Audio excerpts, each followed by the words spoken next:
An estimated 10,000 to 20,000 alien abduction cases have been reported globally over the past decade. Many more go unreported. Some polls suggest up to 4 million Americans believe they've had an abduction experience. People who report alien abductions often describe missing time, being taken aboard craft, telepathic communication, and physical examinations by non-human beings.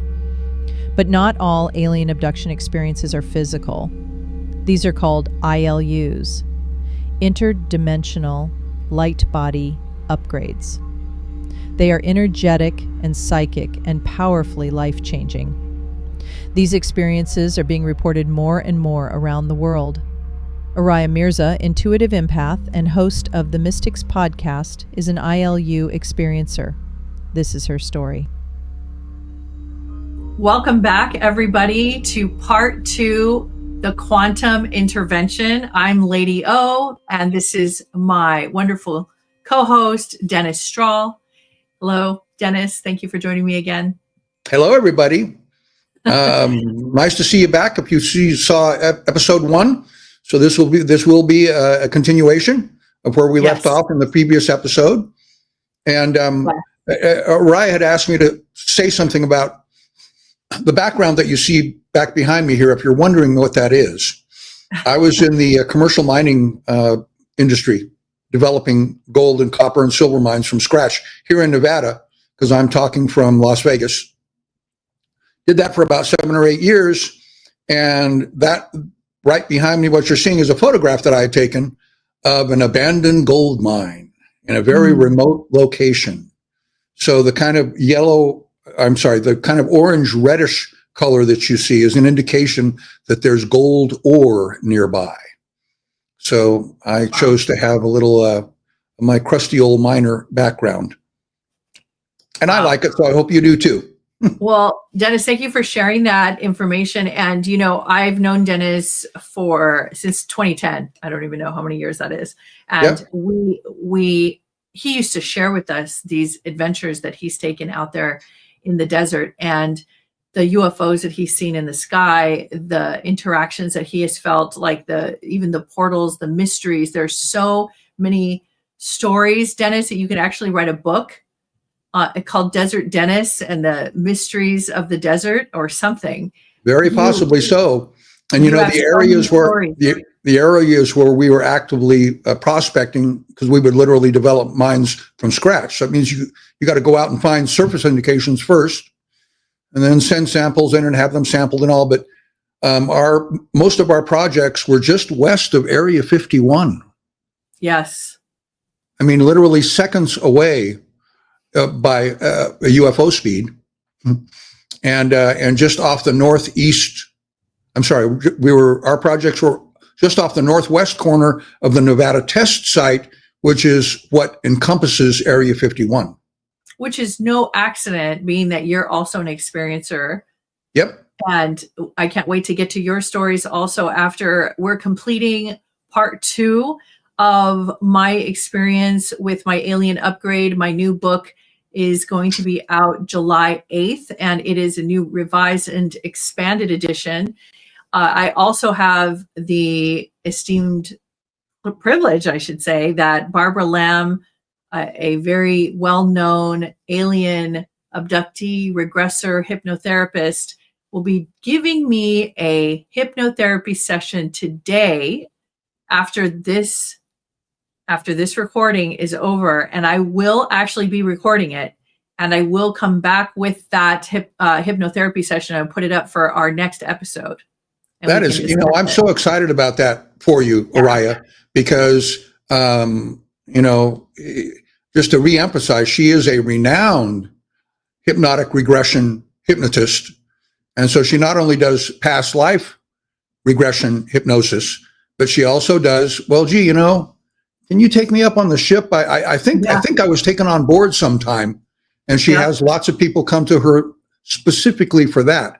So she's thousands of people. Yeah. So she's highly experienced, and Oriah is going to one of the best. So it'll be fun to hear what happened in future episodes. So look forward to that.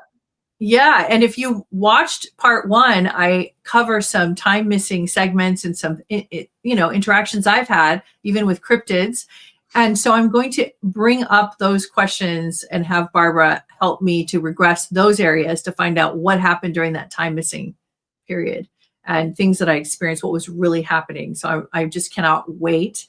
And I'm considering to even delay my book coming out and putting it in my book. But then I thought, you know what, maybe I should just put it for the second version of this book, or the second segment of this book. How would you call that?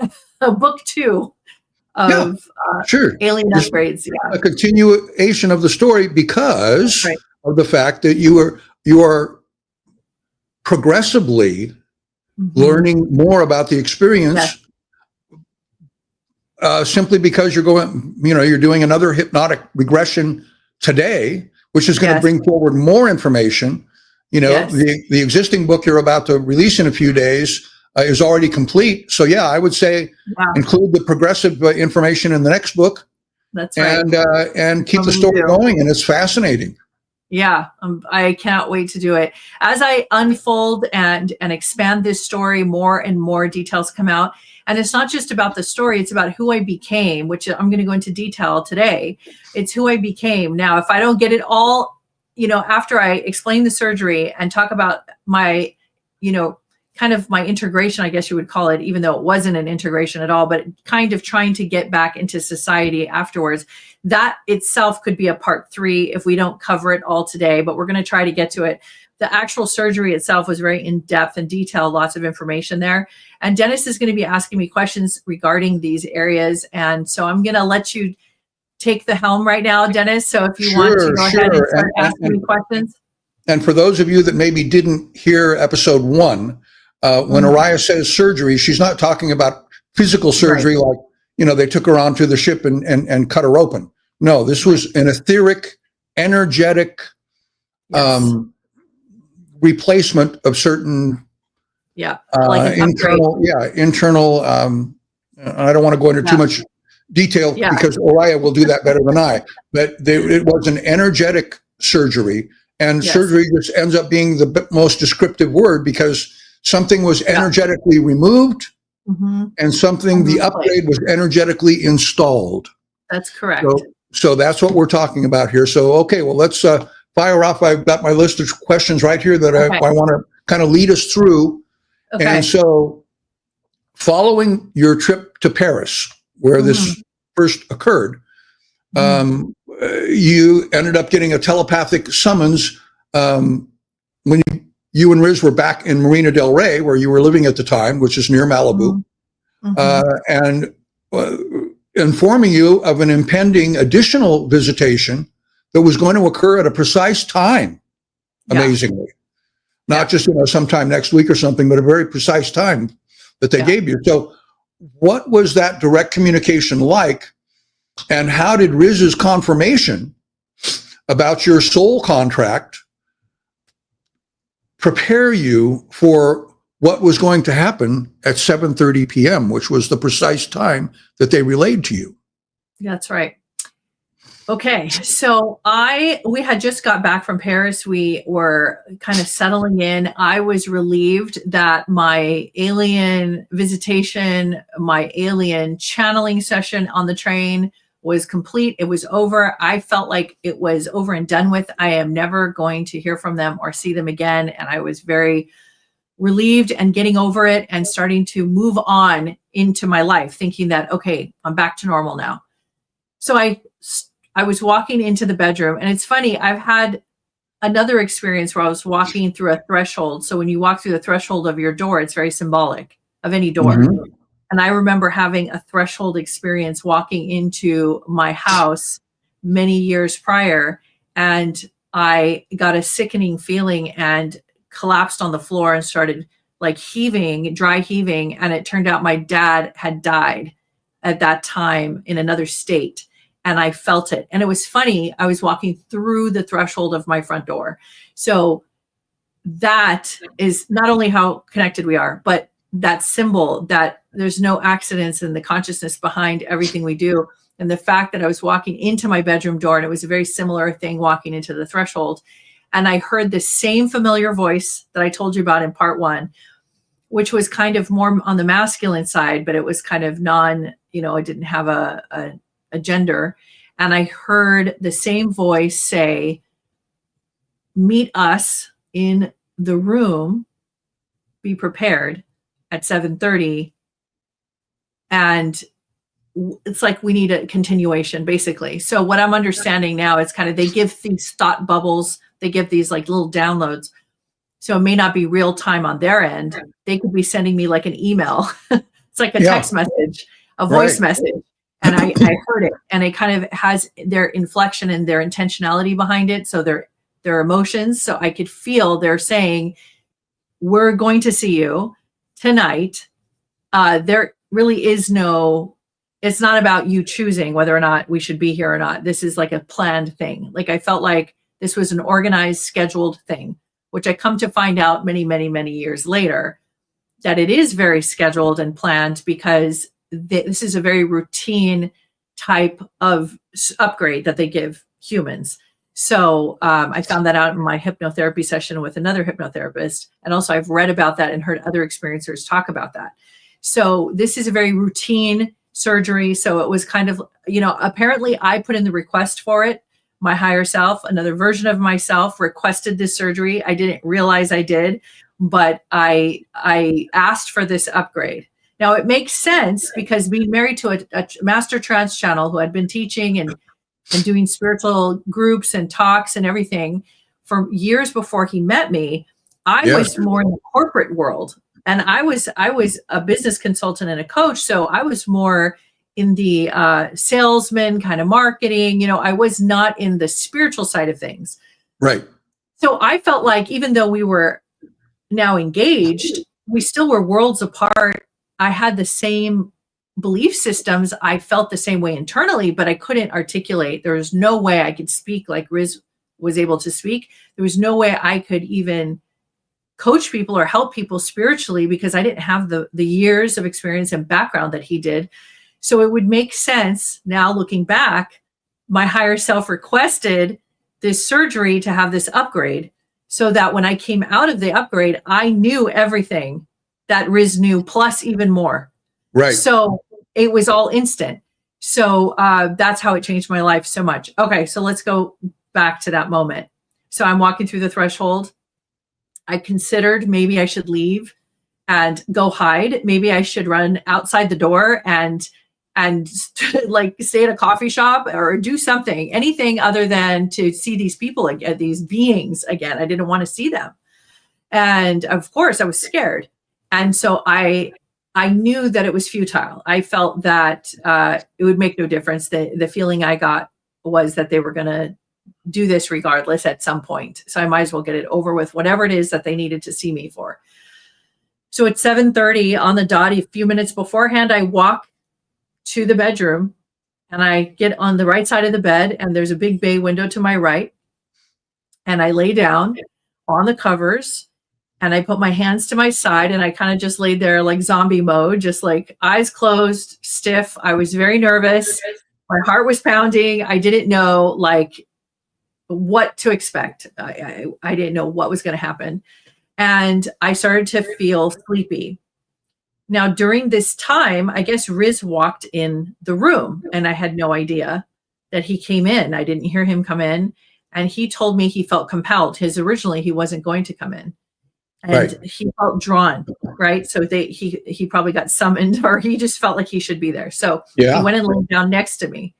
Well, I was already starting to go under. Now, I thought I was just sleepy, but I wasn't sleepy prior. My adrenaline was going, my heart was pounding, but I started to get this kind of euphoric sleepiness. And I closed my eyes, and immediately within a few minutes, I opened my eyes up again right away, because I felt their presence. And sure enough, right hovering above my head was this giant, like I would say 4 or 5 feet from top to bottom was the top of the head, and this way wide, like 5 feet wide. It was just like massive. So like from the chin up? Yes. I didn't see the rest of the body. He could have been leaning down. It made me feel like a tiny little like a little thing, like a little doll. Like I felt very small in comparison. And I noticed that I was looking very closely at his eyes that were, those big black alien eyes. And I was noticing that he had a million tiny little cracks, which I've never seen that before in all the drawings or illustrations of aliens, grays, right? You don't see the cracks. It's like usually smooth skin. Right. So to see the tiny little cracks was fascinating. And I was looking at the cracks and I couldn't believe how many there were. And in that moment, I felt like, oh, this is an older, like maybe this is the shaman or medicine man of the aliens. Now, I want to let you know that while this was happening, this very first moment, my eyes were slightly blurry. So like when you just put eye drops. Right. So it had that little blur. So it's almost as if I was already starting to go interdimensional. Okay. And I didn't know. So as soon as I saw it, my mind was able to comprehend it and not like leave my body. And the reason why is because I think I understood this was multidimensional, because my eyes, I can feel the blurriness in my eyes. So once you saw him, you were no longer fearful. You felt comfortable. No, I was more curious. And it was like I was underwater. I felt like, when you're looking underwater and something's a little blurry, but his face was going into focus. I could see his face clearly. But that's how, looking back, I feel like I was in another dimension. Right. Okay, so that was the very first moment. And then I remember lifting my head up. I tried to sit up, and he took his finger and pushed my head back onto the pillow. But when he did that, I don't know if he was infusing my head with something, because at the same time he did that, I also was very like altered. I felt like he had put me under even deeper. So his finger was pointed at your pineal gland. Yeah, right here. And he just pushed me back. So he probably did some infusing of something to help me go into more of the altered state. Okay, so now I'm laying there, eyes closed. I'm very, very aware of their presence. And I open my eyes while I'm laying on my back. So imagine normally your head would be, or your eyes would be looking straight up at the ceiling, right? Right. But in this case, I saw nothing but white. It was like a glowing white. I guess it would be a room, but it wasn't a room. It was like a space. And there was no end. There was no right corners. There was no walls. There was no floor. There was no end to this. It was just this big whiteness. It felt like glowing white, but I could tell it was a contained environment because it had some shadows. So I could feel like it was like round. And my eyes were kind of moving forward. Like I was looking towards something over here to my right, off of the foot of the bed further down. Like maybe I would say, if this was measurement wise, I would say this was about 20 feet away. Okay. Outside of my bedroom, because my bedroom is only 10 by 15 maybe. Okay. So I see a tall gray alien standing there. And the other alien is gone. I don't know if it's the same one, but I do see it's him standing there, and he was standing next to a man. This man had dark brown hair, short. He was wearing like board shorts or like sports shorts and a t-shirt. And it looked like his expression, I only saw a quarter of his face, but his expression looked like he was in a sleep state. Like his eyes were open, but it was kind of like sleepwalking. Okay. Kind of like you could put your hand in front of his face, he probably wouldn't see you, kind of thing. Okay. Okay. And before I go any further, do you have any other questions on because I don't know if I'm cutting into any of your questions before I go to the next part. I'll just state my next question, because I think we're right on track here, but you know, the core of your alien upgrade details, which you call an interdimensional lightbody upgrade, an ILU, or what you also refer to as holographic surgery. Yes. And can you now describe the surgical suite, that vast round white space, which you just did? Yes, and the beings I'm going into that. Okay, so that's what I'm going into. So you just covered that? Yeah, but I'm going to go deeper into the space, because the surgical space where he held the tray is where it all began. Oh, yes. I remember that from the book. Yeah, definitely go into that area. Okay.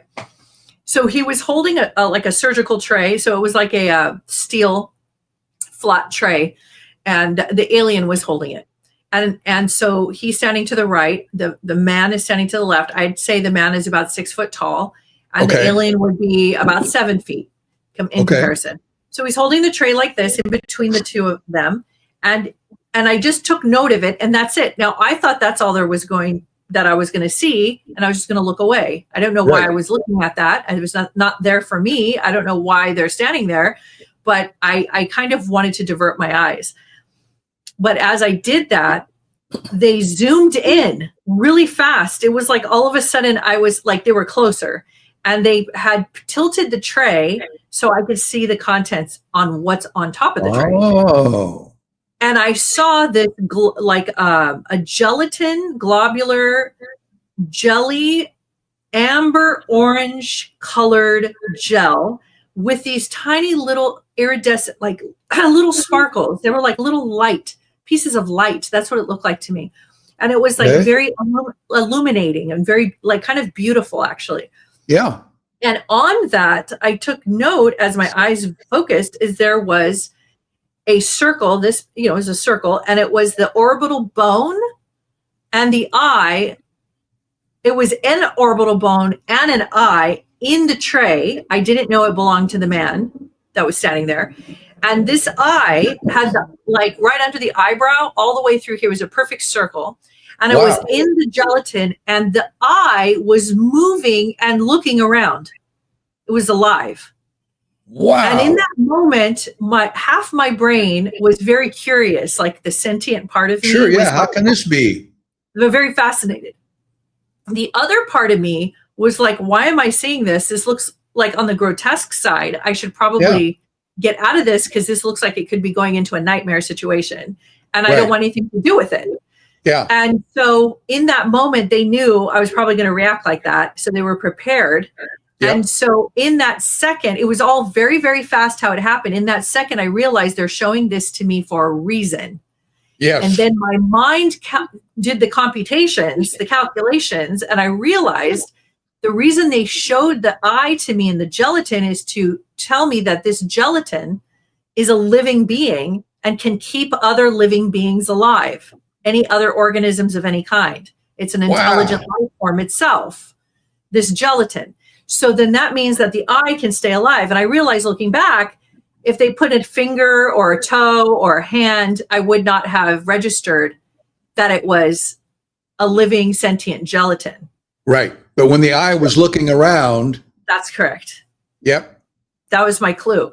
So in that moment, the man turns and looks at me, and there was a gaping black hole. I could see into his face, but it was just black. And it was the same circle, and I knew it was his eye. But the message I got instantaneously was not to worry. There's no harm done, and that this person will even get his eye back, and they won't even know anything happened. So it was just for this purpose. And he didn't seem to be in any pain either, right? No, not at all. He didn't even really know anything happened to him. He was just standing there in an altered state.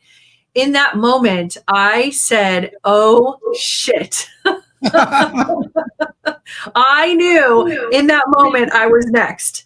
I didn't know what they were going to do, but I knew I was next. And I knew that was the setup, and they were coming after me, and I was going to be involved with that gelatin somehow in some way. And I did not want to be in my body at that moment. And that's when I tried to exit the whole situation. So I tried to, if you could imagine backpedaling into yourself and wanting to leave your body. I wanted to exit out of the back door of my body. Sure. I'm not so sure about this. Is there an exit here? Exit out the back of my body. That's what I was trying to do, to get out of this situation as fast as possible. And I immediately went into fight or flight. My adrenaline started pumping. I immediately knew this was life or death, danger, get me out of here.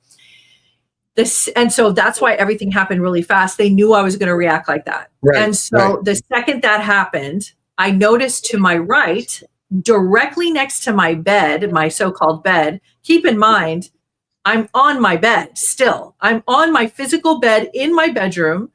And I sensed Riz was here, but I hadn't talked to him yet or said anything to him. Right. And so on the right side, there was no bedroom.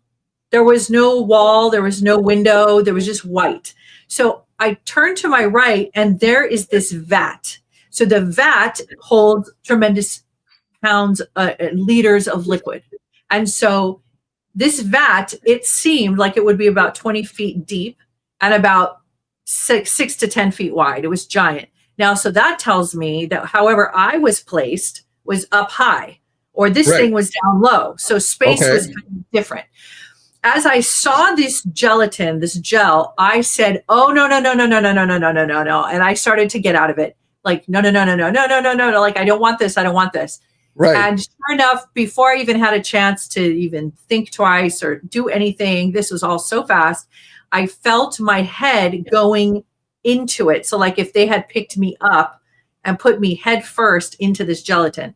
Now, this is the part where my physical body, my mental state, my senses, my earth senses, and my spiritual senses all were connected as one, because I literally felt the liquid go into my eyeballs, my nostrils, my mouth. And the second it went into my nostrils and my mouth, I said, that's it. This is the moment. This is where I die.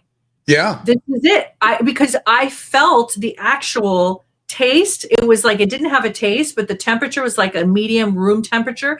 I could feel the actual texture of the material. I felt it go into my nose and mouth, and I immediately started to gag. And I said to myself, well, I've seen sci-fi movies where you get used to drinking the water and then you can breathe underwater, or drinking the, but only in sci-fi movies I've seen that. So it kind of felt like you were in the process of swallowing Jell-O, but couldn't swallow it all the way down. Therefore, you wouldn't be able to breathe with that gel filling up your... That's going to take about a few seconds, just seconds. Right. And in that moment, when it went down my throat, I started gagging and trying to like cough it up. I didn't want it to go down. Right. And I started to convulse and shake, like my body went into shock. And when that started happening, that's when I tried to yell for Riz. Okay. I heard my voice, because it happened really quick. And the second I felt it go in my mouth, I started yelling, help me, to Riz. And I could hear the tone of my volume, or my sound of my voice, trying to articulate. And I was able to get like a couple words out for him to hear. And very calmly on the bed, I heard him respond. And he said, it is okay. It is all right. They are benevolent. Just go through with the process. Go with it. It's like, fine. And in that moment, there was a cold chill that went through me. Like I felt death, because I said, oh, they got to him. Oh, they got to him. So now he's in their spell. So now I'm going to really die right now. Like there's no human in the bedroom who's going to help me. Right. So I panicked internally, and there was another feeling I had that came over me, like an animal who maybe gets, they succumb to the trap and they kind of know that they're just going to die anyway. So you kind of go into this other state where you feel like you're just going to leave your body. Yep. So I started to do that. Now, in that moment, I had enough awareness. I noticed that my physical body laying there on the bed I had been in convulsing so hard that half my body started to fall off the bed, shoulder, chest, waist. I was starting to fall off the bed. That's how hard I was convulsing. So imagine this happening in real life. So if somebody walked in the room, they would have physically seen me do that. So I remember taking my hand and pulling it behind me to try to reach for Riz. Okay. And he didn't grab it. Now, he told me later, I asked him, why didn't you grab my arm and pull me out? And he said, I felt very calm and peaceful, like all was well. And I said, well, now I know he was in agreement. Influenced. He was influenced. Agreed. His higher self knew that I had, I guess, planned for this. Right. There was nothing wrong. So I guess all of the above. Very interesting. So I then felt myself placed back on the bed, and I was kind of just laying there, and it was like this feeling of like peacefulness, like quiet, like I was just very still. I think I had been already in some sort of encasement, or maybe the gelatin was in my body. I'm not sure, but I felt myself just laying there, and I didn't know what was going to happen next. And all of a sudden, above my head, I looked up, and above my head, I saw that first alien with the cracks in his face leaning over like he was going to work on the back of my head. And behind him, in my peripheral, I saw the white walls, the white room, the big white space behind, no headboard, no wall, just white space. And I saw other grays standing behind him. Wow. And so I felt like I was in an operation, like this must be the operating room.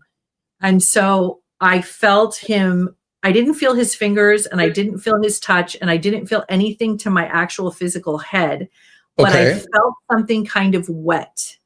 It was like it was a wet feeling. That's all I can remember.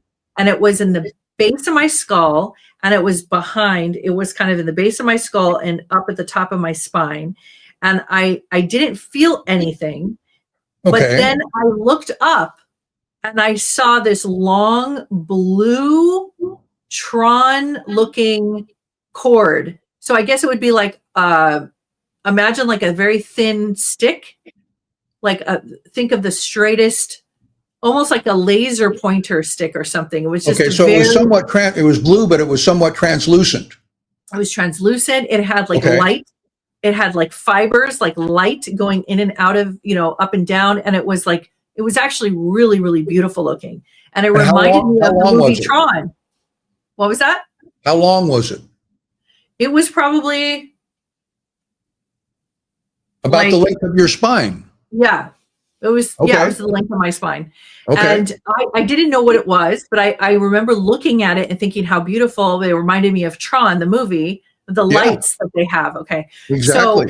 So then I still didn't connect the dots, like what this was or what was going to happen, or the wetness on the back of my neck. I didn't feel anything. And all of a sudden, then I felt that there was like a motion or like a movement. I felt something like a very light feeling, like something was touching me. And then all of a sudden, lights out. I blacked out. Completely blacked out, and did not wake up until 3:45 p.m. the next day. Now, I'm an early riser. I'm one of those clockwork people that go to sleep at 10 p.m. and wake up at 6 o'clock. I never sleep till 3:45 in my life. Wow. And I wasn't sick. I didn't have any pre-existing conditions. I didn't have any kind of stroke. There was nothing that happened to me physically. I was in good shape, good health. And so I was sleeping there. So when I woke up, my whole body felt like I had been like sleeping out in the desert, dry as a bone. Had my mouth, I couldn't even open my mouth. It was so dry. My eyes were so dry. And I remember I got up from the bed and I was very, very peaceful. Wow. Very peaceful. So I'll tell you the next part if you have any questions for me here before I go on. Well, just to clarify for the listeners, so you laid down on the bed at 7:30 at night, went through the entire process that you just explained, and then you blacked out eventually and slept until 3:45 p.m. the next day. Right. Out like a light. Yes. Had no memories, no dreams, no nothing. It was just nothing. I didn't exist. Okay, so you had almost a 24-hour blackout. And so what was it like up to your radically altered sensory perception that all of a sudden you saw in Technicolor, if I recall, you had mentioned to me before, and you could hear every subtle little frequency. Yes. And you said that you felt something like an insect or like AI or something. So how did you navigate then this rewiring. Yeah. And the new, so you sensed that the translucent blue spinal situation, that was a replacement, an energetic replacement for your pre-existing spine? Yes. Is that accurate? That's accurate. Okay. So then how did you navigate from here on with this rewiring that took place of you? So obviously I didn't know anything happened to me cognitively at all, but I want to be very clear what happened that day at 3:45 p.m. when I swung my legs over the bed. I was not the same person. So when I stood up, I had no real recollection or memories of, I had memories of the previous life I had, but it was very vague and almost like a story from another book that I had written or wrote or read and put aside. And I was writing and in a new book. And so I woke up and I walked out and I knew that I had to find Riz. And I was trying to move my legs and I felt like my legs were kind of robotic at first. Like I was trying to get the motor skills connected. And I get to the living room and Riz is sitting on the couch fully dressed and nervous. And he looked really worried about me. I guess that's what I found out later. He was concerned and he didn't know what was going on. And he was understandably so. He said that he was psychically told to leave me alone, that I was doing like an upgrade, like a reprogramming, like something was happening to me. He said he did get that message. Okay. But he was worried around 3:45. So I came out and he goes, "Oh, there you are. We should get out of the house. We should go for a walk. You should get some fresh air." And I just stared and looked at him like, there's a movie, I think it was in the 80s called Starman. Oh, I remember that. Yes. I think about that movie a lot because that was Jeff Bridges, right? That was the film with Jeff Bridges. It was one of my dad's favorite movies, and I saw it with him. And it was a good film. Yeah, it was really good, and I love how it was so realistic. And there was some moments where you see that he's trying to get used to his human body, and that's how I was walking. I looked a lot like him, the way he was walking and his expression on his face. It was very just like a baby, almost like just new to the world. So I said, okay, let's go for the walk to the beach and get some coffee. Like I said, yes, I wasn't speaking yet, but I nodded my head and my eyes were very big and I was just taking everything in. And I just remember everything being like a candy store. It was so bright and colorful and everything had a sound and everything was just, it was like, wow. Like I just felt so alive. And it was like this amazing feeling. Everything was amplified then. Yes, but all your senses were highly amplified. But I didn't have like an observer in me giving notes to myself. Like there was nobody inside of me that was saying, "Oh wow, check it out! Look what's happening." It was me being me. So it was me being this new version. So everything around me just already had this look.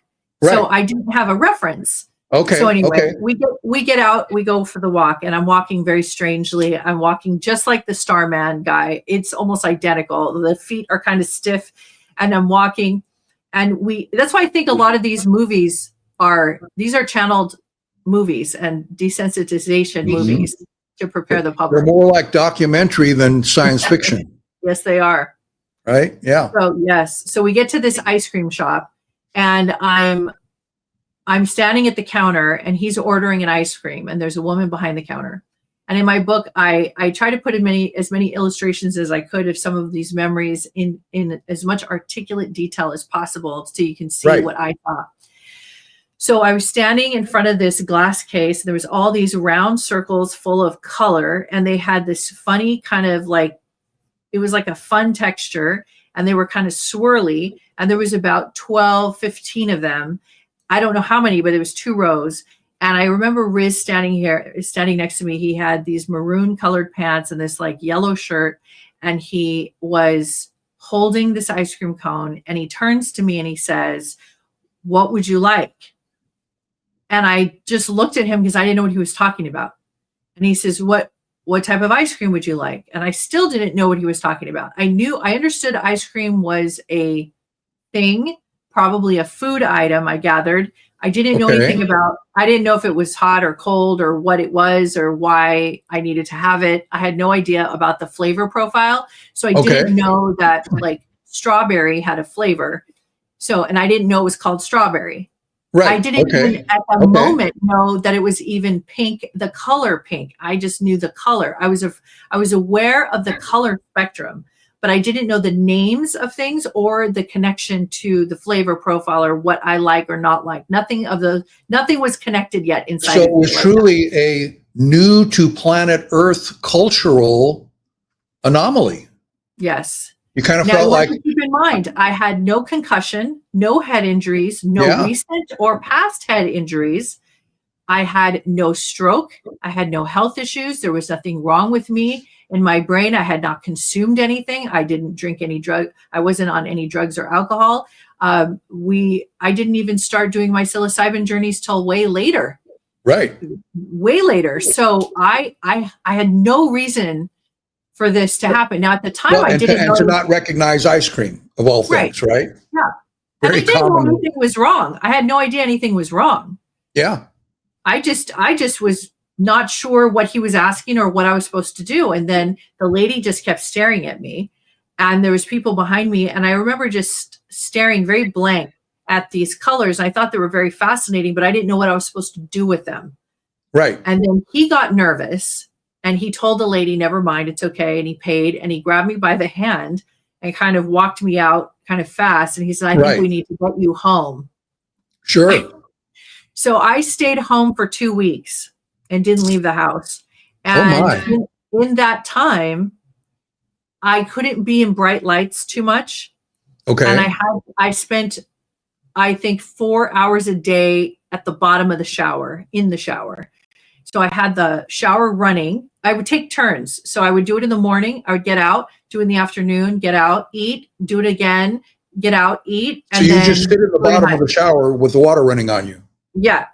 I couldn't do anything else. I did that for 2 weeks straight. I on and off for months after, but consecutively. I thought I was going to live in the shower at some point. I was like, I guess I'm never leaving the shower. Yeah. But it had to be dark. I had to be in the water at the bottom of the shower on the floor, holding my knees. And I had to just let the water hit me. And that's the only way I was able to feel normal and calm. Like I felt like I was at home, like at peace. Now looking back. It was soothing. It was soothing to you then. Well, looking back, I realized what I was doing. You want to know what I was doing? Yes. I was recreating the womb. Oh, so I was very interesting. Yep. Because I felt very infantile and I felt very precious and very innocent and very like anything could like damage my skin or like I felt very. I just felt like I wasn't ready for the world. But you felt safe and secure when you were in the shower and the water was running on you. Safe and secure. Safe and secure. And it felt, this is where I started to get my bearings. Now, during that time, the shower, the door was shut.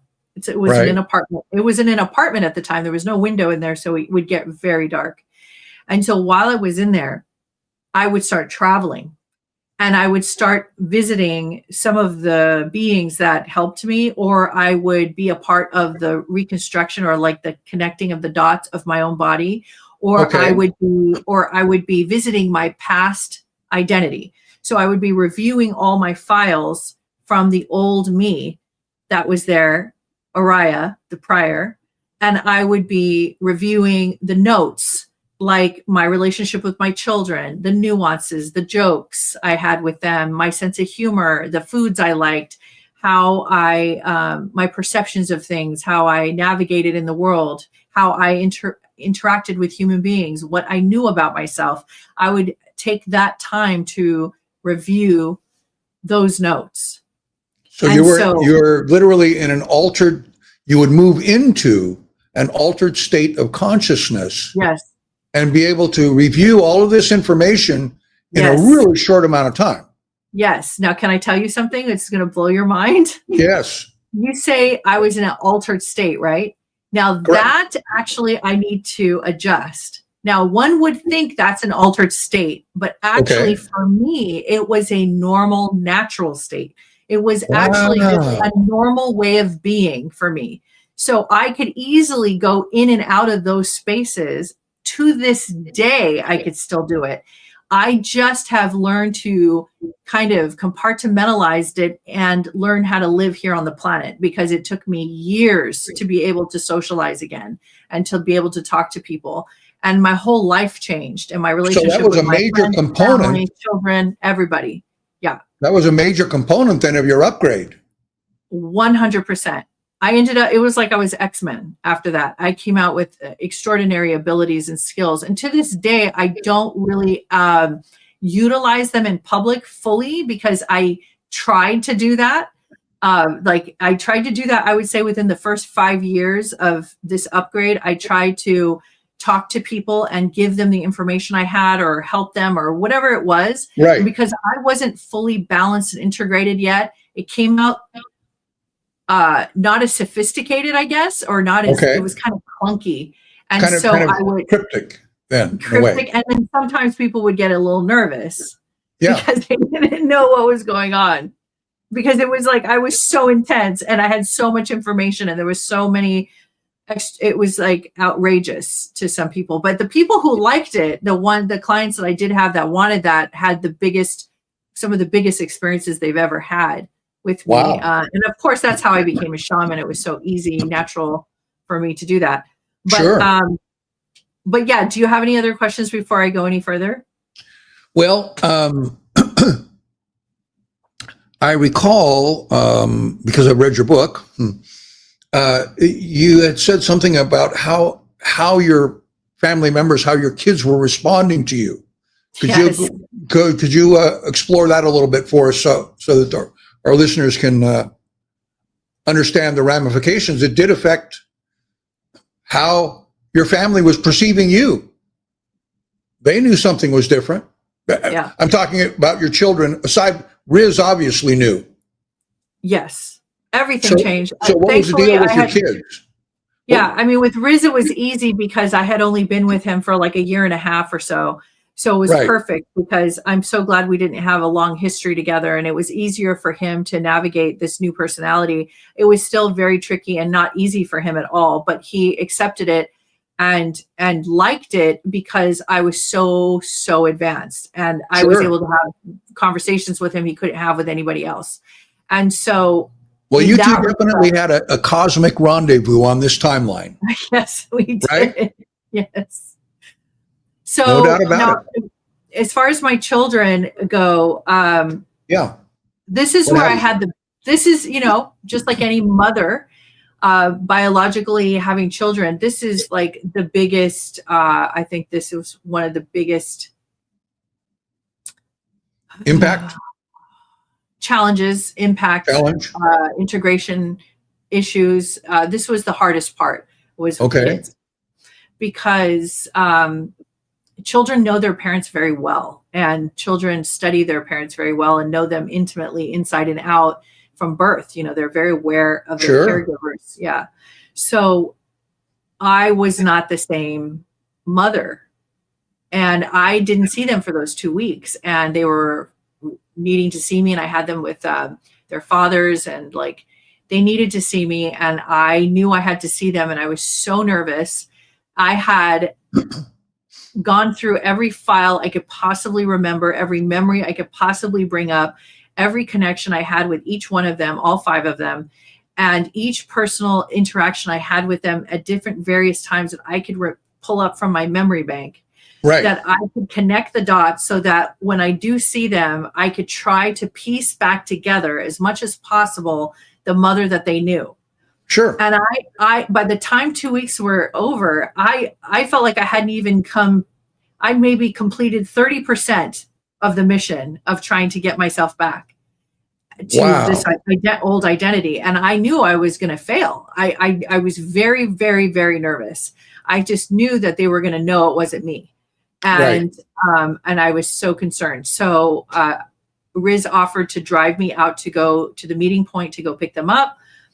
And I said, let me just try to do this on my own, like the old days, because I know in the old days, that's how I used to do it. I used to drive out by myself and pick them up, and I had a routine. And I remember I would go take them to a restaurant and get food and have fun, and then drive home, and I would play music and talk and ask questions. And I had this, like, I know I had this routine with them, and I did remember that because I would be expecting that, of course. So I went by myself. I remember the kids piling in the car. I don't think I've ever been so nervous. And my youngest at the time, not youngest, sorry, out of the older three, my third one was the most, and still is one of the most psychic, and always has been. And she's a Pisces. Right. And I was nervous about her because I knew that she would be able to tell probably faster. She's going to sense something. Yeah. So we sit in the car, and I must have only talked for less than 8 minutes. I tried to say a couple jokes. I tried to just kind of get in there with the kids and just act like the old me. And within 8 minutes, my third born was onto me, and she said, "Mommy, you're acting like an alien." Oh my gosh. I got my failing grade. I did not pass the test. And afterwards, there was a blur of situations and conversations and interactions with them over the years. And they made a big deal about it. They wanted to know where their mommy was. When's my mommy coming back? What happened to you? Who is this? I don't recognize you. I don't know who this person is. And it was, now looking back that I'm more connected to myself, the old me, like I could feel emotional. I could get emotional about it, being that I know the old me would have wanted that never to happen. Sure. I knew it happened for the best, for the better for them, because I knew that the person I was maxing out. Like I was at my max, who I was before as a single mom, entrepreneur, been divorced several times, 2 fathers, like had 5 children. I had been through enough. And I felt like that identity had ran its course. And I really, really knew that I wouldn't have been able to offer the life I've been able to offer them the last 15 years if I didn't actually do this. Yep. So the uncomfortability and the pain that I went through with them, I didn't know I was in pain until now. I look back, I could see it was very painful. But at the time, I felt that I was like in a classroom that I was trying to pass the class. I kept trying to pass the class. I wanted the kids to know that I'm okay, that I'm here with you. I got you. But see, I used to have a little accent, and I don't have an accent in this new identity.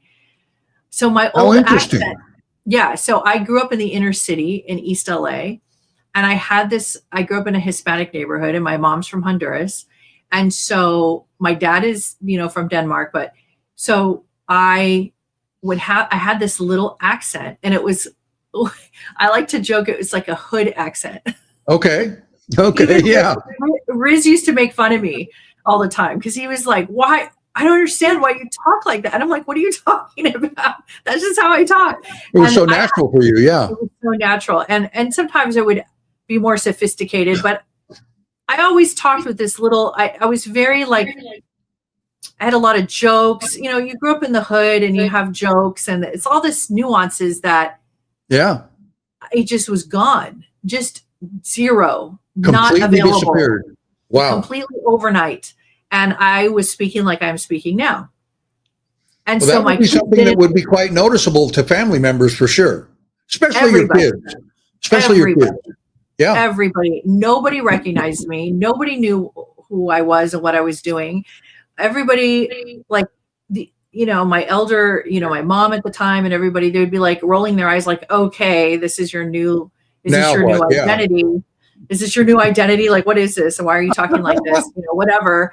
Like, they didn't take me seriously. Nobody really knew what to do with me. But the problem was, my biggest issue was this. I had a really big sense of humor prior to this upgrade. Okay. And people knew me about my sense of humor. I was kind of funny and kind of just wild. And I could not. And by the way, I want to make a side note here. This is a very spiritual thing, a very, very esoteric spiritual concept, what I'm going to say next. Okay. The humor was the hardest part for me to get back. And that actually, but think about it, that is the highest enlightened state. Yes. Humor is the one that's the most trademarked to the individual, like a fingerprint. Well, and to a culture too. It's the most unique to the person. Oh, absolutely. And also, when you go to move to another country, it's the last thing you learn about that language is the humor. Yeah. It's the hardest nuance to get. Very Humor interesting. Is the hardest, yes. I wasn't aware of that. That's very, very interesting. It was the hardest thing. You didn't even have to go to another country. You were on another planet as far as you were concerned. Yes. I could not find my previous humor, and I could not find any current humor. Now, here's the thing. If you know anyone, Dennis, personally, that has no humor, it stands out like a sore thumb. Yes, it does. And you can't deny that. Like, this person does not have humor. I think just about everyone has run into someone like that from one time to another, where you're almost, you want to say to them, gosh, you have no sense of humor? That was funny. You know, no sense of humor. And also, they're standing there with a blank look on their face. And also, it goes even deeper about inner humor, like even just feeling humorous. Sure. Having humor in the body. Yeah. You can sense and feel when someone has humor. If they don't have humor, it's usually replaced by trauma or something of the negative sort. But never is it just neutral. Rarely. Maybe if you're highly functioning, maybe on the spectrum, like autistic or something, maybe. But even then, they have their own humor. So it's like, imagine having no self-humor, no humor in the being, and no humor out in the world with others. That's very peculiar, because I know from time to time, I'll just think of something funny as I'm driving by myself. Yeah. And I'll just burst out laughing. Do you know, it is, to me, what makes us stand apart from each other and from other species. It's actually the thing I think is the highest form of enlightenment, personally. Well, it's interesting that you mentioned that, because I've often thought, when you're listening to a really superb comedian, Jay Leno or George Carlin or Conan O'Brien, or any of these really classic comedians, the timing is so critical, because they know they're going to make you laugh. But it's where it's coming from inside. But it's where it's coming from in the delivery and all. Yes. And so I've always kind of thought that a really great comedian has to have some sort of an advanced state of consciousness to be able to anticipate and deliver in such a way that you're going to laugh your ass off. But it's a talent. It's a very high level of intelligence, Absolutely. You have to be able to see past yourself. You have to be able to have a big perspective. You have to be able to be self-deprecating. You have to have humility. You have to have, there's a million things that go into the ingredients of having humor, right? Oh yeah. And it's what gives us it's that chef's kiss that we all have is our own humor. And they're always acute observers too. Yeah, they're very a master comedian is always an acute observer, because they will say things about or make jokes about things that we already all know about, but you never really thought of it in that way. Correct. And when they present it that way, then you're laughing like crazy. And you thought, I never thought of it like that. That is funny. They're also alchemists, so they work with alchemy, right? Because they take negative situations, painful situations, and turn it into humor. So it's a masterful concept, humor. Yes. And so I started to study it. And the more I tried to study humor, to try to bring humor back because I was failing miserably in my relationships with my people in my tribe. Right. Miserably failing. It was horrible. And nobody knew what to do with me. And I tried with every bone in my body to find humor. And I realized I did not have the data resources. There was actually no source files here for that. I had to develop and build a new sense of humor based on this new prototype, so to speak, this new identity self, this new avatar. I had to figure out what my new humor was. And if I could access some of my old humor, even better.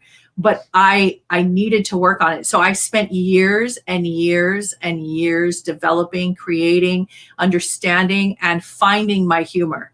And it is my claim to fame now. That's the thing that I love the most about myself.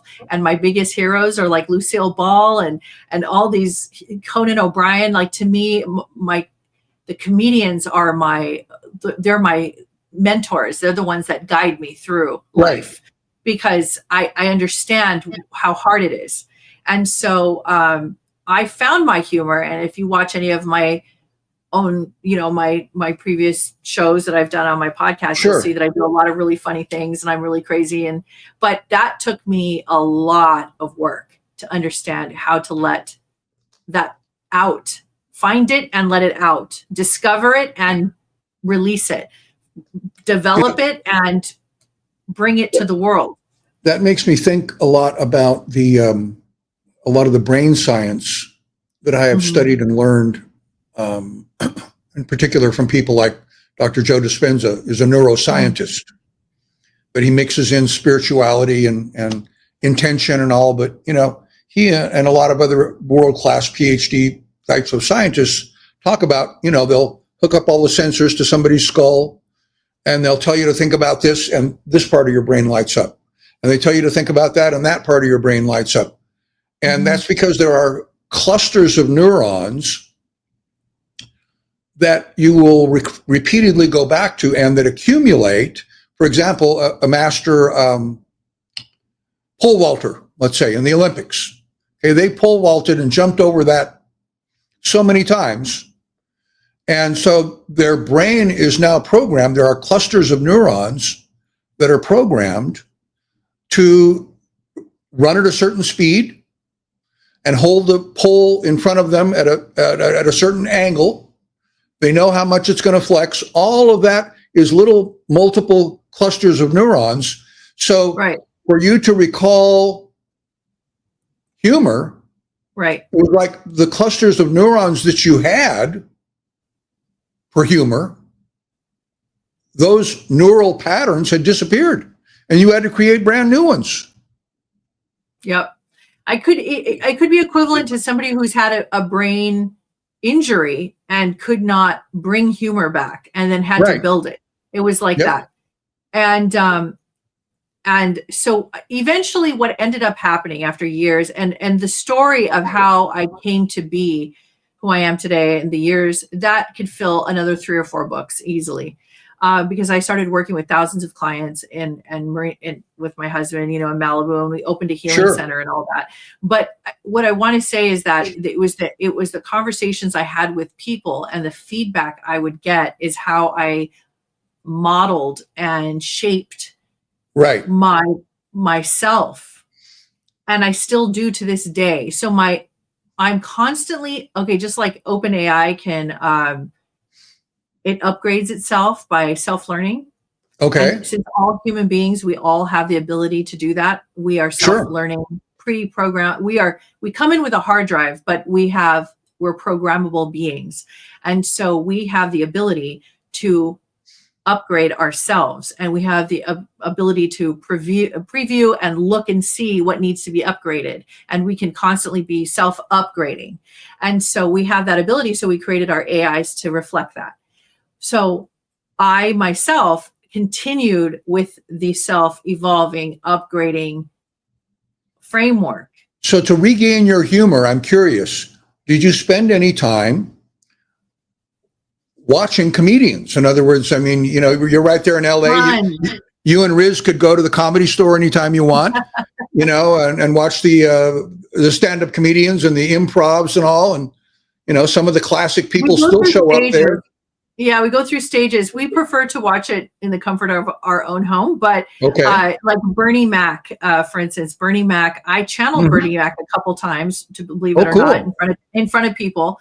I fell in love with Bernie Mac, and he is a character.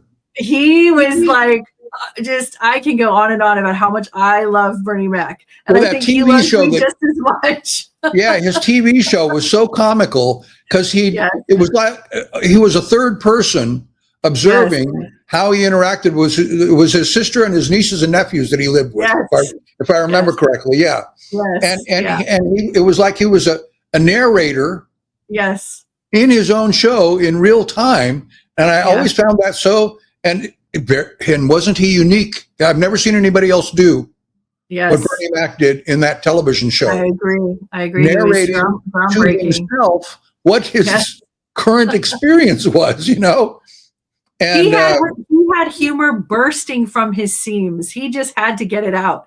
He does. The other comedian I really enjoyed, which is much more subtle comedian but so precious, is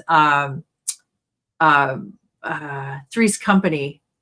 What's his name? Oh my God, it just escaped me. Oh, I know who you mean. Yeah, I'm drawing a blank too. Jack. Yes. John Ritter. Oh yes. John Ritter. So precious soul and precious being, and his humor is so precious. And I just adore him and love him like he's alive today. And so John Ritter, Robin Williams, of course, Lucille Ball. These are all people I feel work with me on the other side. I feel that they're very close to me and guide me and help me through a lot of what I'm going through, and has helped bring my humor back. And I understand the love they have for humanity. I understand where they're coming from, in the sense that they brought that humor out. It wasn't just for themselves. They're doing it because they actually want to make a difference on the planet. They want to help people to smile and laugh. I mean, mentioning Lucille Ball, and her and Desi Arnaz, had places for many, many years out in the Palm Springs area where I lived for so many years. 42 years I lived in that area before I moved here to Las Vegas. But I've always one of the funniest scenes I think ever was when Lucy and Ethel were on the wrapping conveyor belt in the chocolate factory. The famous scene. No kidding. I mean, and they did that so well, and just made you can't. I don't think you never laughed so hard. I bet. Exactly. Yeah. And the comedians, old time, new time. Isn't it wonderful how master comedians bring so much joy to the hearts of their fellow human beings? It is the highest level. It's almost like I've been a master comedian before on multiple other timelines. And when I come in this time, that's what I'm going to do. That's going to be my profession. And that's pretty interesting when you think about it in those terms. Okay, I'm going to reincarnate on this timeline, and my name is going to be George Burns, Jay Leno, Robin Williams, George Carlin. And that's their mission in life, is to make people laugh. And what a wonderful, joyful mission. But they always see things with a type of clarity, which, as you've been regaining your perspective on comedy. Right. I got to tell you. Who do you like to watch now, if I may ask? I still watch the same. I still go over a lot of the same, but I will tell you, Larry David's co-star on Curb Your Enthusiasm, J.B. Smoove. Okay. Let's see. Yes. You see him? Yep. Oh my God, do I laugh? He's so funny. He's the real deal. Like, he is. I think he's funnier than Larry David. I think Larry David is great, but I think he's even funnier than Larry David. I'll have to look him up. I've never watched him before. Yeah, he is. He is just unbelievable. He's humor personified. He came to the planet to do this. This is all he came to do, is to make people laugh. He is the funniest man I have ever. He's beyond. So I love him, and I'm sure I can think of more. Of course, I love Conan. Conan's like, I feel like I'm related to Conan. Sure. I have a lot of similar attributes and characteristics and humor, and his wild side and everything. I can relate to him a lot. But I wanted to ask you, I wanted to go a little bit into some of my psychic abilities first, but I wanted to ask you if there was any other questions that you had before I continued. Well, I think we pretty well did we cover everything? Covered everything that we had intended for this episode. So go ahead and go into whatever direction that you want to go into, because it's hitting you for right now for a reason. It needs to be included in this episode. So go for it. Yes. Well, I realized in this talk, I did not talk about my upgrades in the sense of my psychic abilities. Correct. And that's kind of like the biggest part of it. Well, yeah, that's very, very key and important. So yeah. Well, okay, I'm going to start with the number one. I didn't know I was an empath when I was a child. I was an empath my whole life. I've been an empath. I'm a Taurus on top of that, which tends to be empathic. So I have always felt other people very deeply, but I never really fully understood it or took it apart until after the upgrade. Okay. Now, what happened with the empathic side is I maintained that part. I still continue to be very sensitive, except it was now 100 times more sensitive. There was feelings that I had in the early days where I felt like I was like a fly or an insect, or like some people have said they feel like praying mantis. You mean like a fly on the wall listening in? Is that what you mean? No, like an actual insect, like the actual, that many eyes, very sensitive to vibration, like hairs on my skin. Like I can feel, it was like, I was so alert. I was like as alert as a cat, like I would look at the cat and the cat would look at me, and we'd have like a little standoff because I can kind of go into their world. I started to be able to feel, I could just feel more and more and more what people were feeling around me or thinking, or what their concerns were, what their main dialogue was. Like if they have a repetitive dialogue of concern or worry that's in the background, like a running ticker tape in the back of their mind, it was very loud. It was very loud for me. I would hear it almost before I would hear the person talking. Like the person can come up to me and start to speak, and I'm already hearing this conversation they're having, internal dialogue. I could also feel if the person was mentally unstable, or if they had severe trauma or anything that was off balance. I immediately could feel that and sense it. So it was natural for me to start really going into coaching all the way into, at first it started out with trauma life coaching, and then it went into shamanic work. But I did that. So as they're speaking, as they're speaking, you're having deja vu. Like I've already had this, because you knew what was coming. You know what's coming.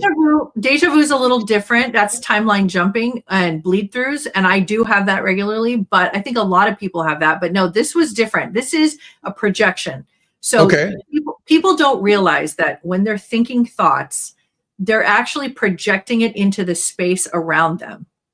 You're projecting your thoughts energetically through frequency. That's a very, very valid point, because I've listened to the wisdom for many years of Ramtha, who is, channeled by Jay-Z Knight.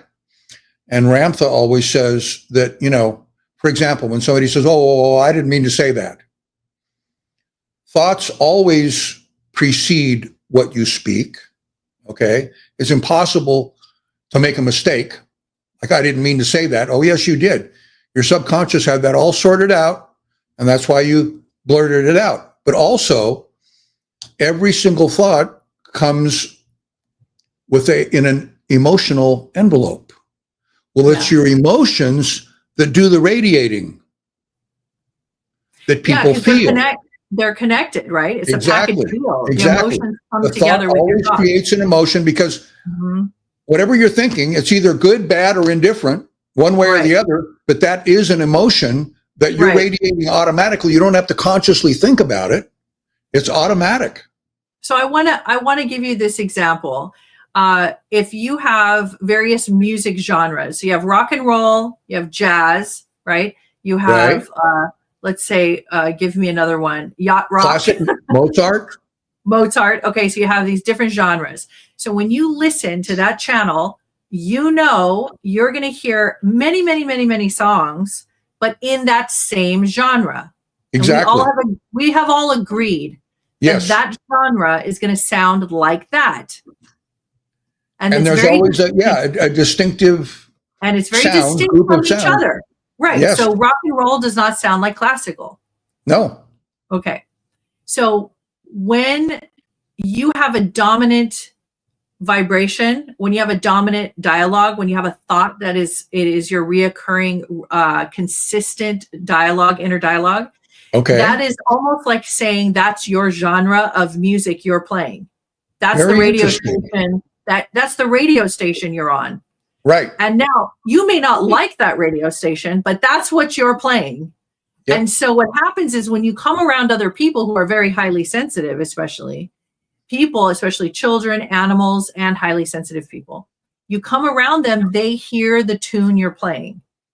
So if it's grunge or heavy metal, or if it's violent, or if it's whatever, they're hearing sad music, sad, or self-deprecating, whatever it is that the genre of your inner dialogue is repetitively going over and over and over and over and over. You're sending out, that's called a dominant vibration. So it's dominant. It's your dominant chords. That's the dominant sound. That's the dominant vibration, like music. Right. So people can hear it. So you feel people coming before they even open their mouth and start speaking. And this is where people don't realize that everyone has the abilities to be telepathic. We all, if we're quiet enough and sensitive enough, pay attention enough and give ourselves the time and energy to be in your true self, you could actually feel what people are feeling immediately without them even speaking. Now, that's a good thing and a bad thing. It's a bad thing if you don't know what to do about it. It's a bad thing if you don't know how to help the person or even how to get out of their way. It's a bad thing if you yourself are insecure about your skill set and then you get triggered yourself and then you get into a big argument with this person because they're trying to tell you one thing, but you feel internally that they actually feel differently and you're trying to prove it to them. Right. It becomes a big war. So I made all these mistakes in the early days and I had to fine tune my instrument. I had to understand how to work with it's like a fine violin. I had to learn these chords. I had to understand how to speak to people who I could feel what they're feeling and I know what they're thinking. And then I would have to try to talk to them in a way that didn't scare them and not talk. So there's different layers of people. There's the surface layer, right? It's the representative. So your discernment on how to respond to people that you were entangled with, so to say, use a quantum physics term, quantum entanglement, and everybody that we meet and talk to and listen to, there's always quantum entanglement. And in the quantum realm, of course, everything is energy. So you have tuned yourself to higher frequencies of energetic information opposed to having to hear them speak before you understand them. Correct. So it's like a dog whistle. So it's a very high frequency. So what I don't realize I'm doing that because I've just been able to do that since that day. Right. So what happens is this is what I've discovered. Humans have layers, right? So the personality layers, your front facing first layer is your kind of your representative. It's the one that says hello and goodbye. It's the one that says it's the first round of politenesses. Sure. So social cues, right? Yep. Okay. And I think everybody pretty much agrees to have that. And so it's not good or bad. It's just what people do. And so then behind that, there's I call it the judger or the criticizer. It's the one who has to say something negative. It's kind of a protector. It's the one that has to like assess the situation. Is this for me or not for me? Is this person good or bad? It's like it's like a layer of protection. Well, they're trying to self-justify too their own unique perspective on a particular subject. Yes. And they're also assessing you. And many people don't know they're highly sensitive themselves, and they're also very psychic, and they don't know they are. So they're also picking up on things you're doing, and that throws them off. It throws them off because they don't know what's happening.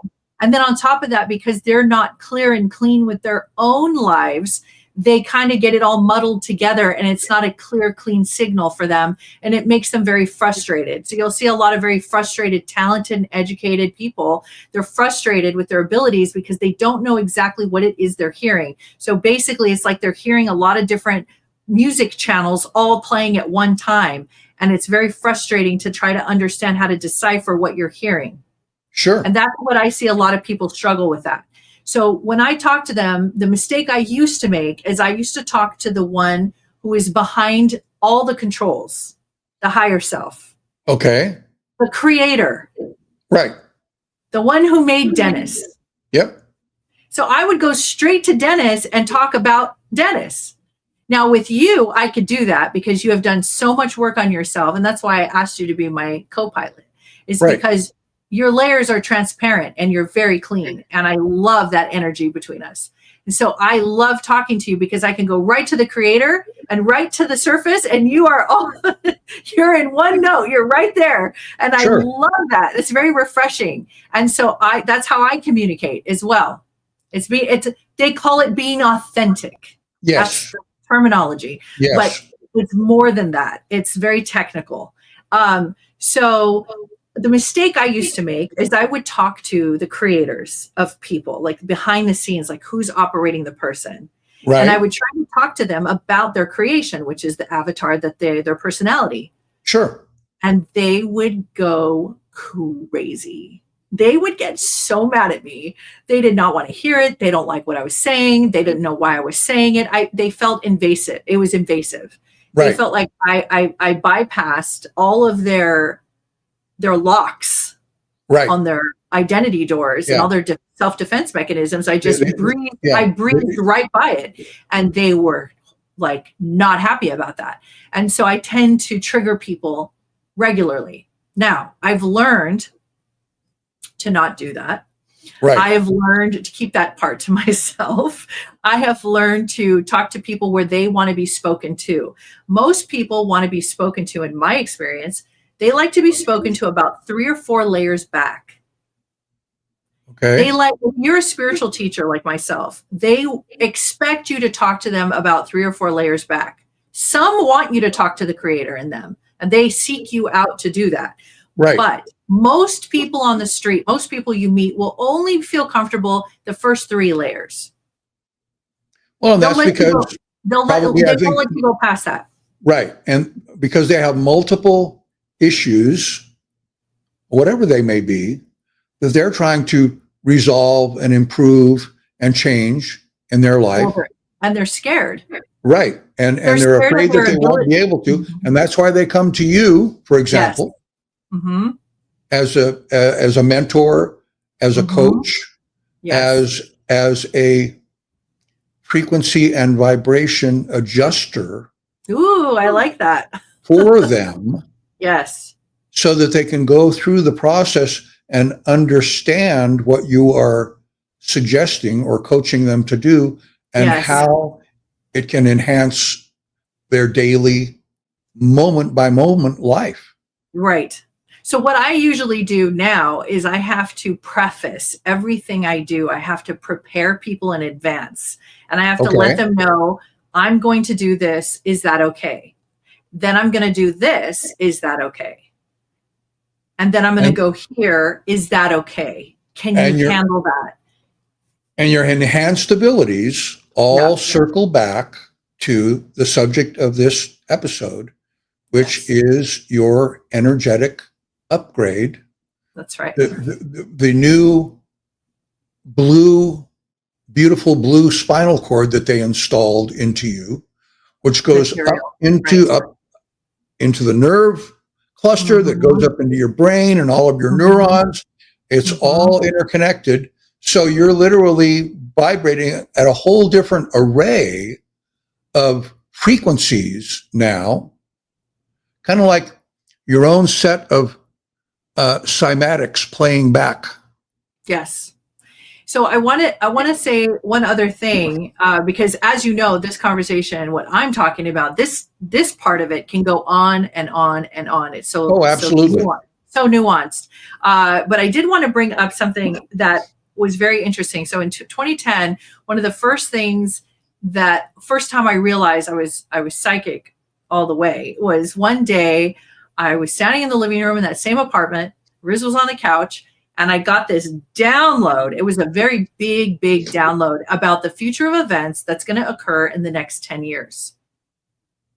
Now, I didn't know that I'm allowed to know these things. I didn't know that was something I should know. I thought it was kind of casual. It came to me in a very casual way. Right. But I said it out loud to Riz. Now, when I first started saying it, what I was saying was so outrageous that he didn't really know how to hear it at first.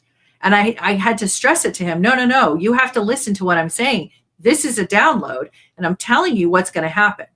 Right. In 10 years time and over like a 10-year marker. And then afterwards, what's going to happen. And this was, in a nutshell, I'm going to tell you. This was from 2010 forward though, just to clarify, correct? Yes. Okay. So I'm going to tell you what I told him.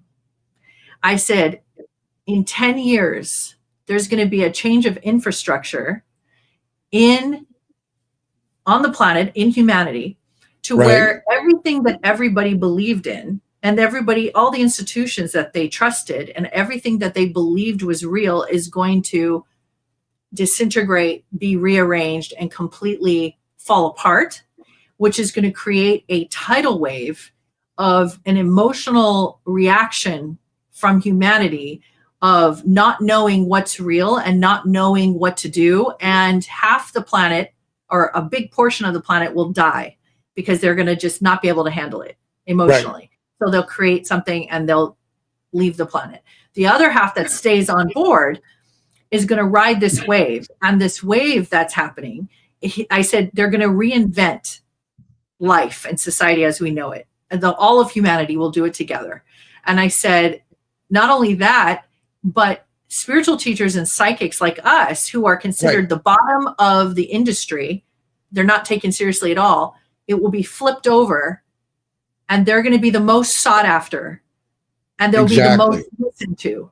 And I said, and he looked at me and he was like, how is this possible? How is any of this possible? What you're saying to me right now in 2010. Yeah. And I said, I'm telling you, this is what's going to happen. And I said, and then everybody and their mother at some point is going to think they're a psychic or they're a shaman. And they're all going to try to teach people what they know from the kitchen table.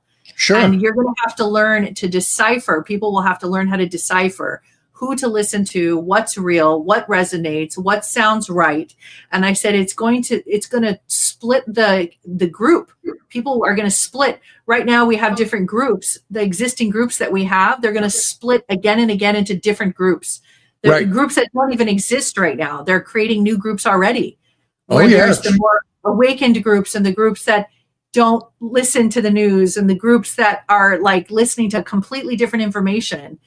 And they don't care about misinformation because they don't even buy into it. You know, I think a good example of that everybody that's watching us right now can identify with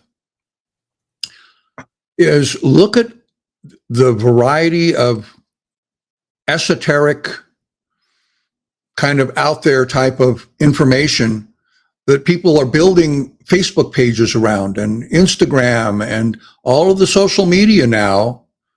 There are lots and lots of participants in this type of psychic arena information that never existed before, that did not exist in 2010.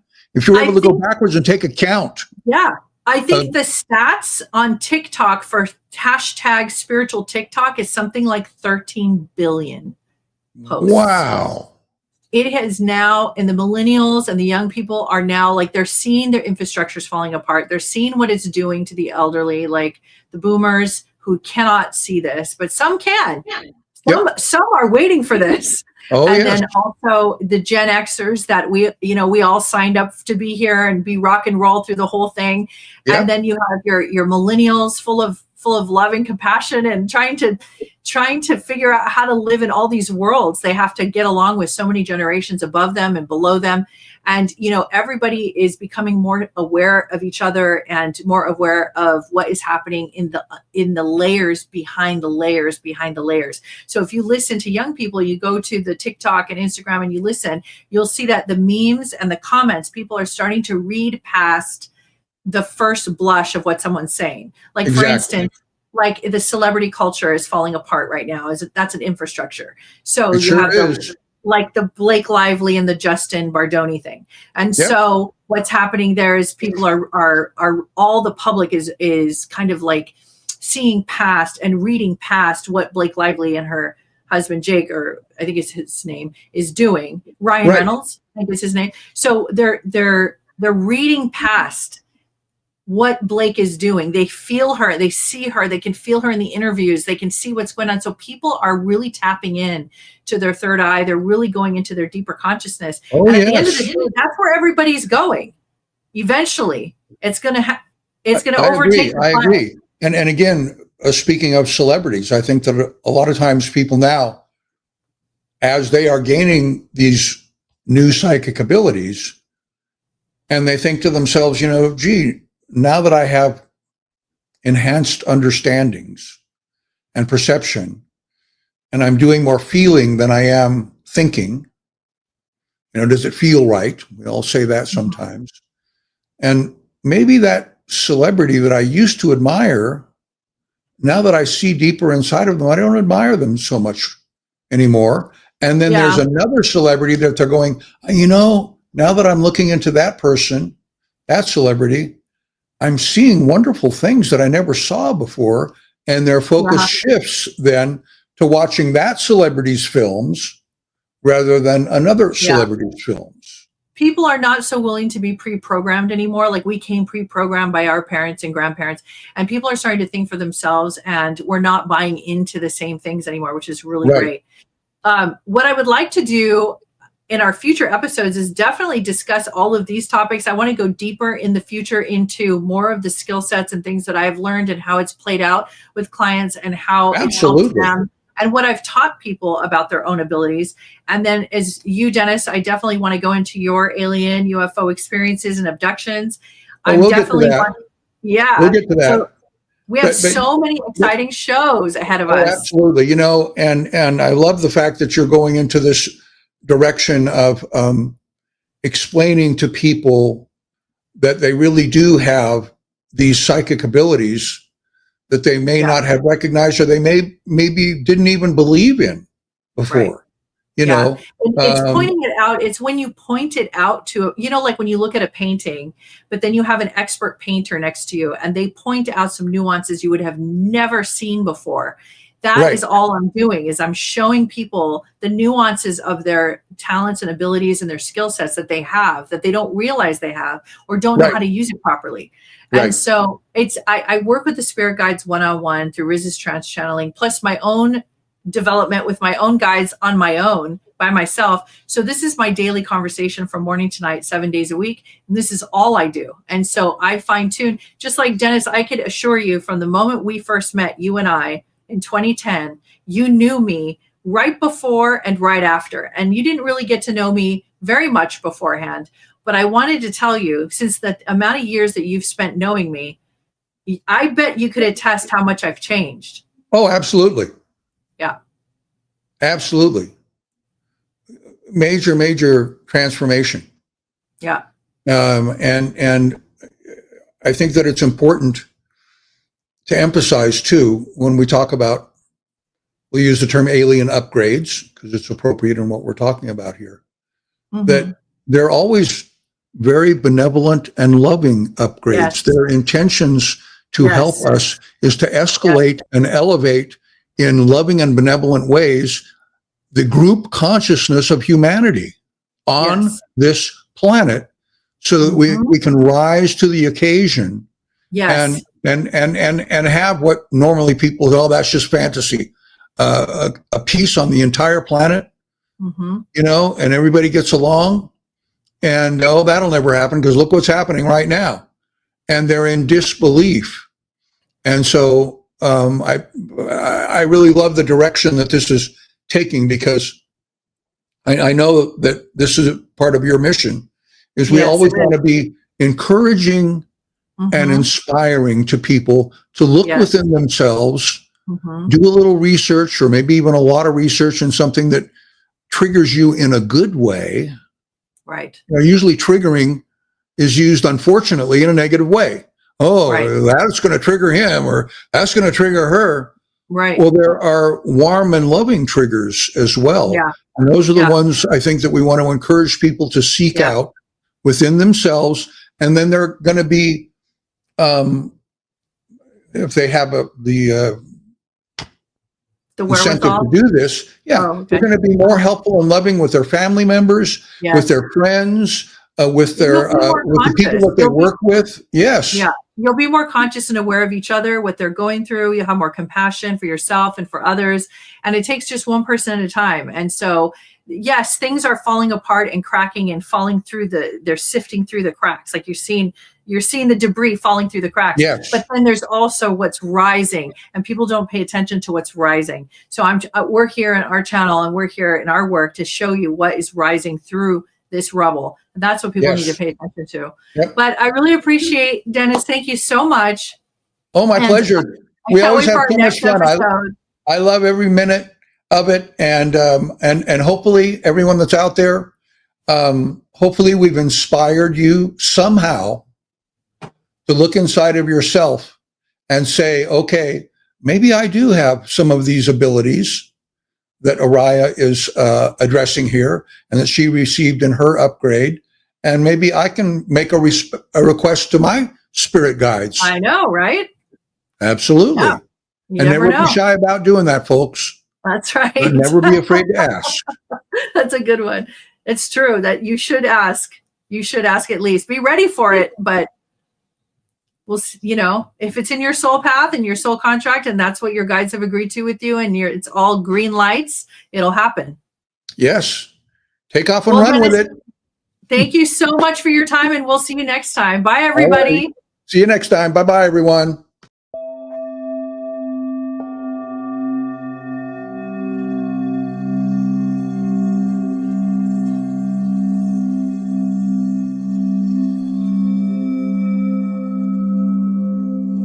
You go into a nice state of deep relaxation. Yes. Yeah. So okay. I'll be guiding you in some of that. Yes. And if you have your own means also of getting into a nice, relaxed, meditative state. Yes. You can certainly do those if you'd like. Yes, I do. Yeah. I'll kind of do that with you. Okay. Good. Okay. So I'm just getting comfortable here. And the recorder is on. What was that? The recorder is on. Yes. Good. Okay. Okay. So now is the time that we're going to do a nice regression. And we're going to be examining a few things. One is this: how many visitations have you had from beings on the ships? And also,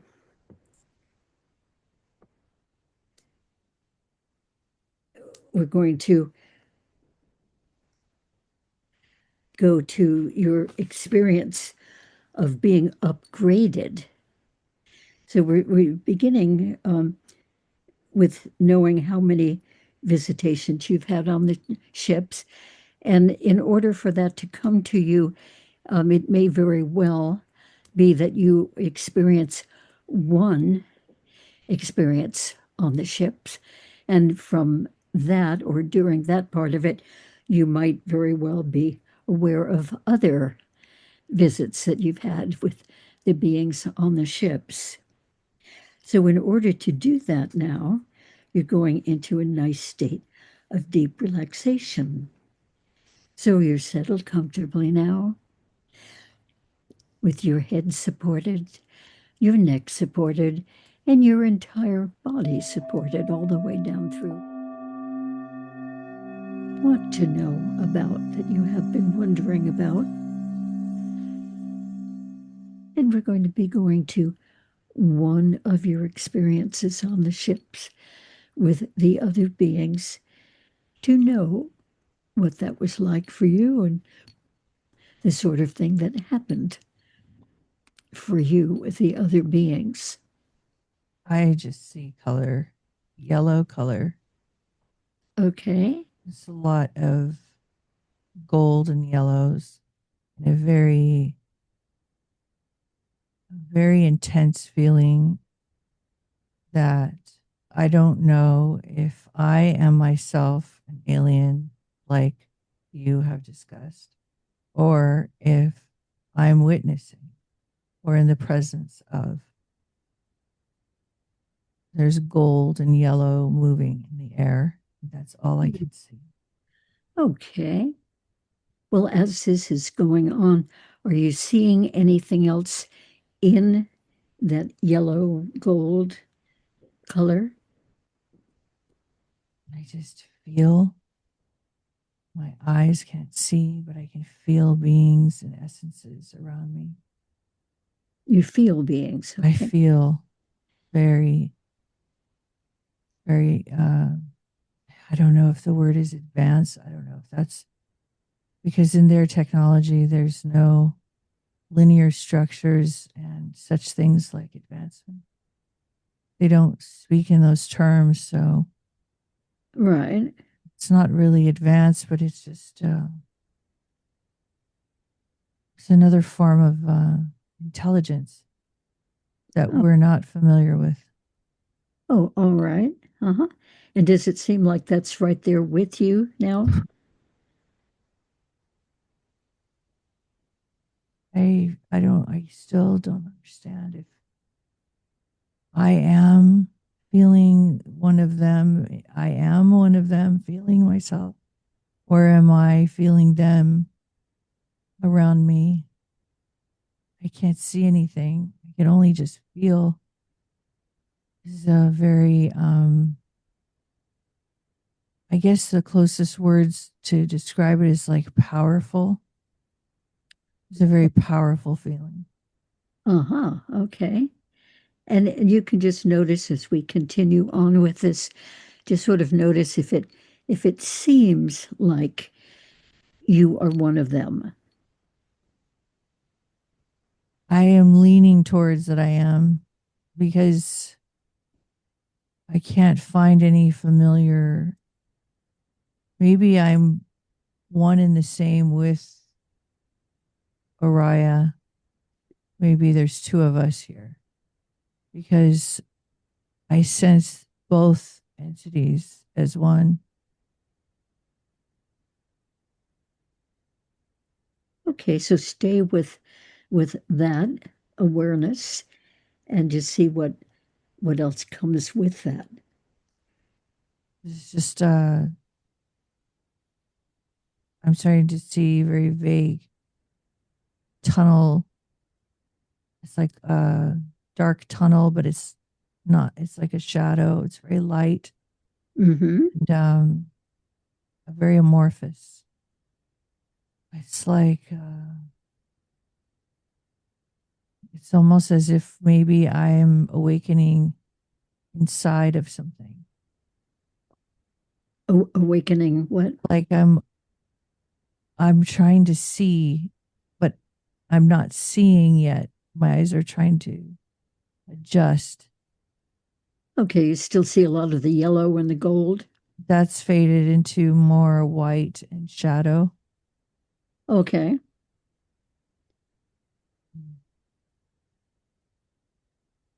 Feel different species here.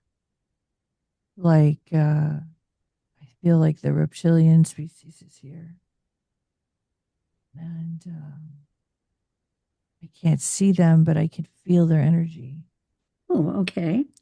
So the reptilians, and then are there others as well?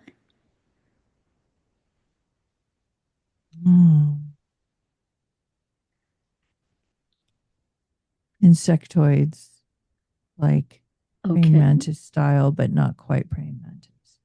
Shorter. Oh, different. okay. But sort of the same type in general. They don't have the same materials governing them as we do here. This is why my eyes are not able to see through the human format. It's a different material experience. It's more So essence. human eyes can't It's really essence. distinguish too much. It's essence driven. It's essence. It's like imagine like a liquid world, but not liquid. It's very malleable, amorphous, moving particles, feeling very non-structural. Uh-huh. It's very essence driven. Oh, okay. And not so much material as we are used to it here on Earth. Right. Mm-hmm. Right. So that's a big adjustment. Very big adjustment. I didn't think at first I was able to handle this, but I got accustomed to it. This is why it took me so long to speak, because I didn't know how to adjust to a non-material place, world. They operate through consciousness, awarenesses of each other, and essence, feeling the essence of one another. Uh-huh. Ordinary eyesight is not necessary because they're not looking for things. It's not the visual cortex. It's more experiential. Oh, okay. And they are probably more interested in your experiences than other thing like what you have and what your job is and all of that sort of thing. This is not a linear place. It's like not a material geolocation, like dimensional outpost. I can't find any location, so they're not speaking to me as if I have a job or anything that has boundaries or names or titles. Okay. Because they're operating from a different frequency that doesn't require or not interested or doesn't need those forms of identification. Mm-hmm. So, Okay. very interesting. I am not alone here I have a alien self version of me here, and also talking with my Oriah self at once. Okay, great. So get more of a sense now of that alien self. I have the ability to materialize if I want to. And if I do, I have a similar look to some of the diagrams that you have created with the large head and thinner body. Mm-hmm. And the skin is a iridescent light blue feeling Oh, okay.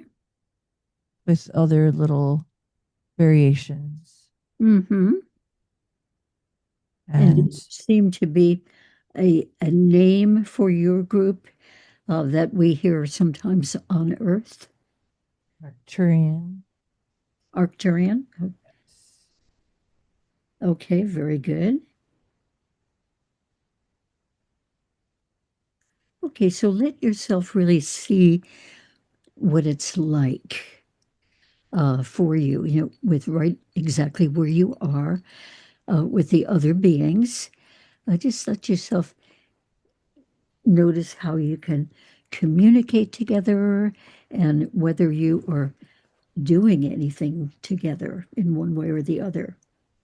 Oriah has some things she would like to say to you. All right.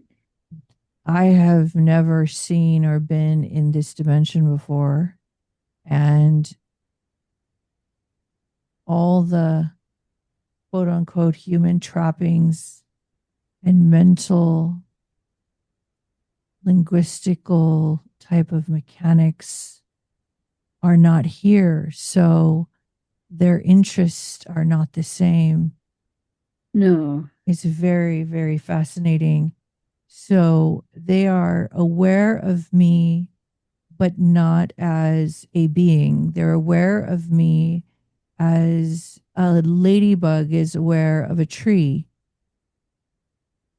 They And see me as a part of their experience. oh, okay. So they see you in the yellow gold and that area with the other beings. They see you as part of them.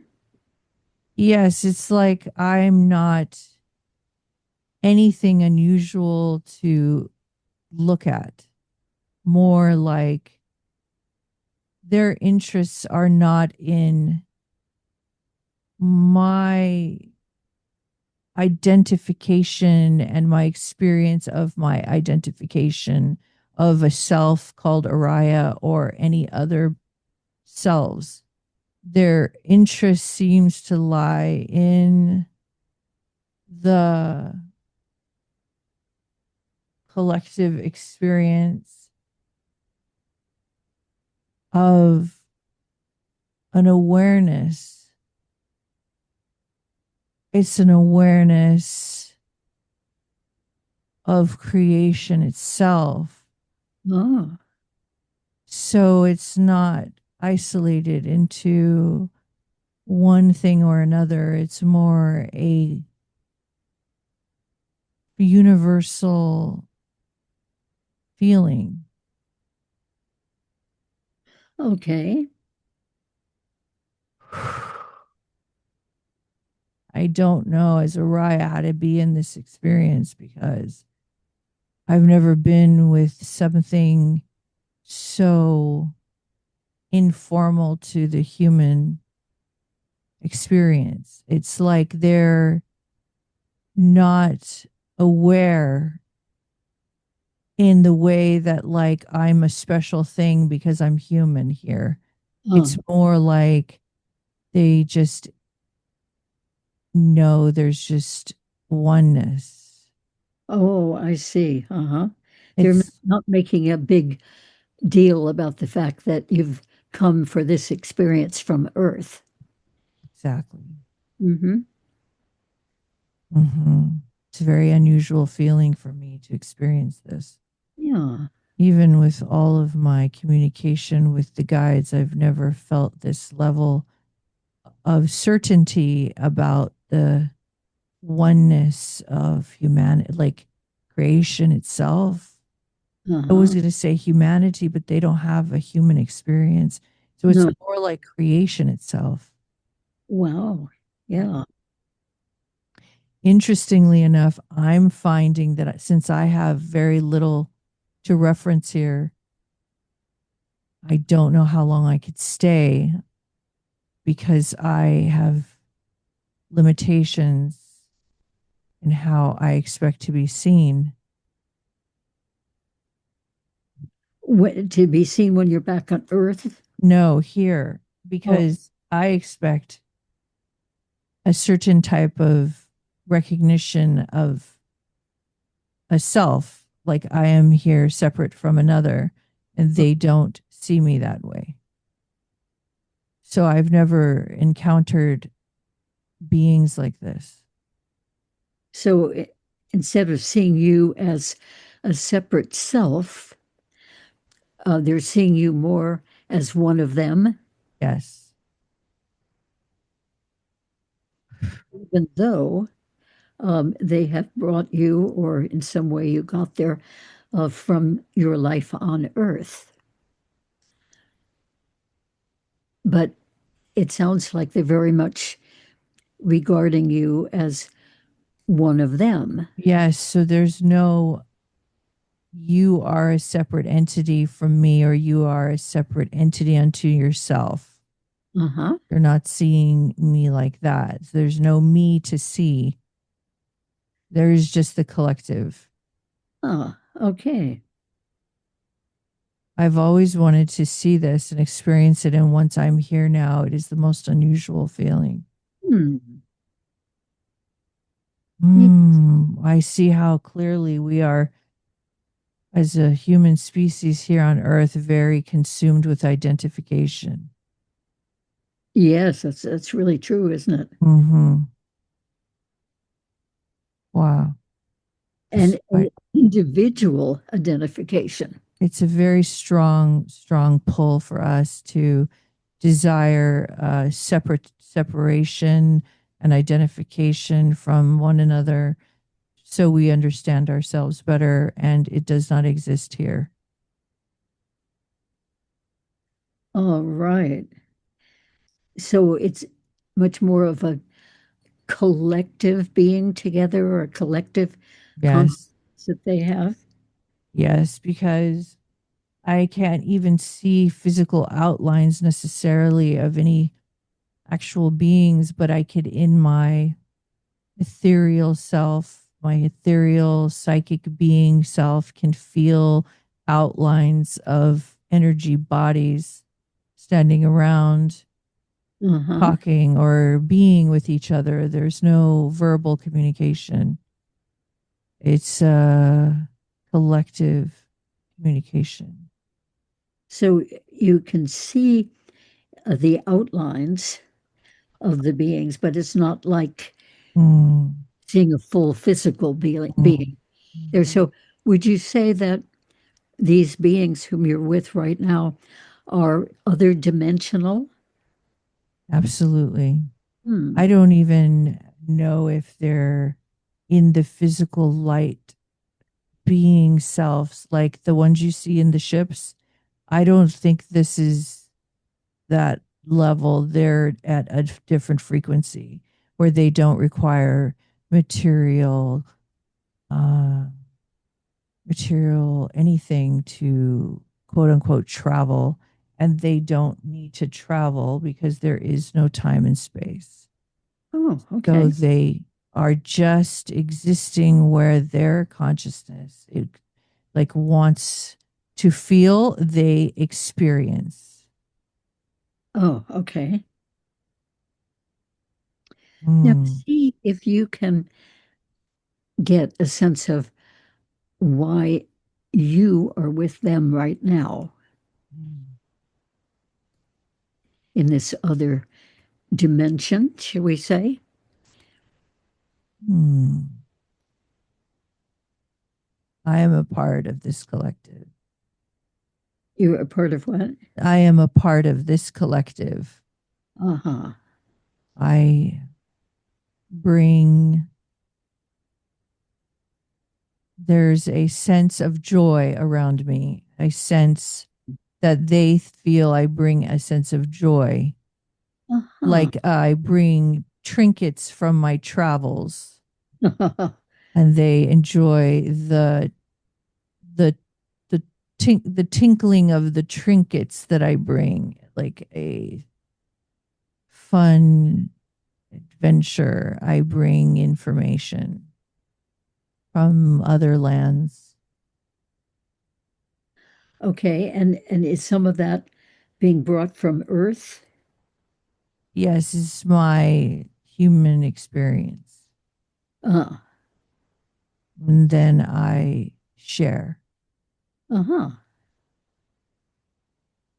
And that is that opening up a lot of understanding for them? No, they all have different experiences with themselves in different ways, and different outposts, quote unquote, Okay. different locations that they venture.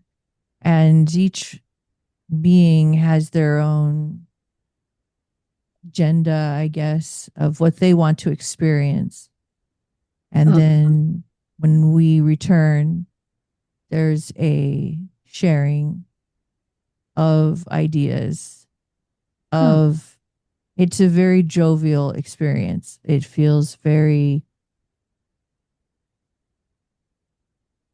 like, if you could imagine, people are very impressed with each other, that kind of feeling, like they're making impressions on each other. Kind of excited to hear from each other. Yes. Just a joy. Oh, that's nice. Yeah. It's interesting. Yeah. I'm fascinated that they don't require physical bodies, that they just are in the light body. This part is fascinating to me. I've never experienced this before. I feel as though my work in being very still with myself and learning deep communication over these years has given me the opportunity to experience this non-physical dimensional location, if you want to call it a location. It's a place. It seems like it's where all the beings that are not in physical are here. Oh. So that means not only humans like yourself that you've just come from, but many, many different species? Yes, many species. Okay. They're not interested as much in the differences that each one has from one another. All right. It's more about the experience that they are sharing together, where we tend to look at the physical differences first. Yes. Then we understand there's more, and then try to find communication to share life experience with each other. Right. Over here, it's the other way around. Not needing to know or care so much about the shape or context or form the consciousness is taking. Oh, okay. I feel that these beings probably could come and go with different, quote unquote, shapes. They don't necessarily have to be represented as a species, but could and come in and out of different species as they experience different lifetimes.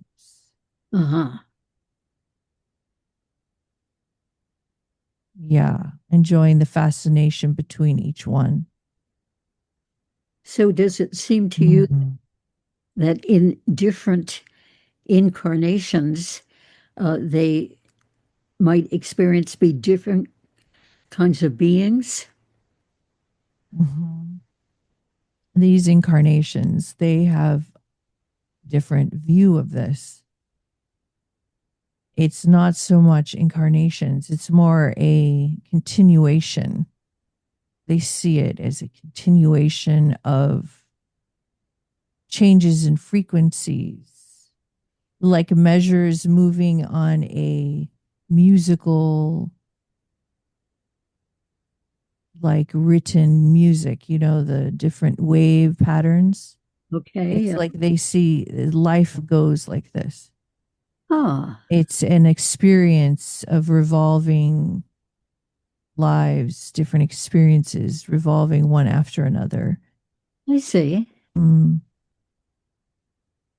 So it looks like the word reincarnation, but it's not so structured as if you have to go to another place and learn your mistakes and then start over again in a new body, very formatted, like formal.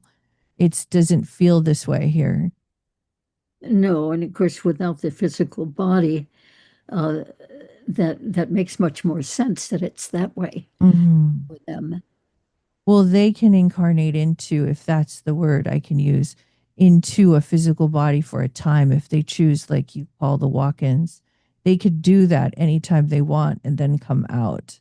They could go in and then they can leave. They could stay for a lifetime or they can stay for a short time. They can come out and in of different human or non-human physical energy beings in different dimensions.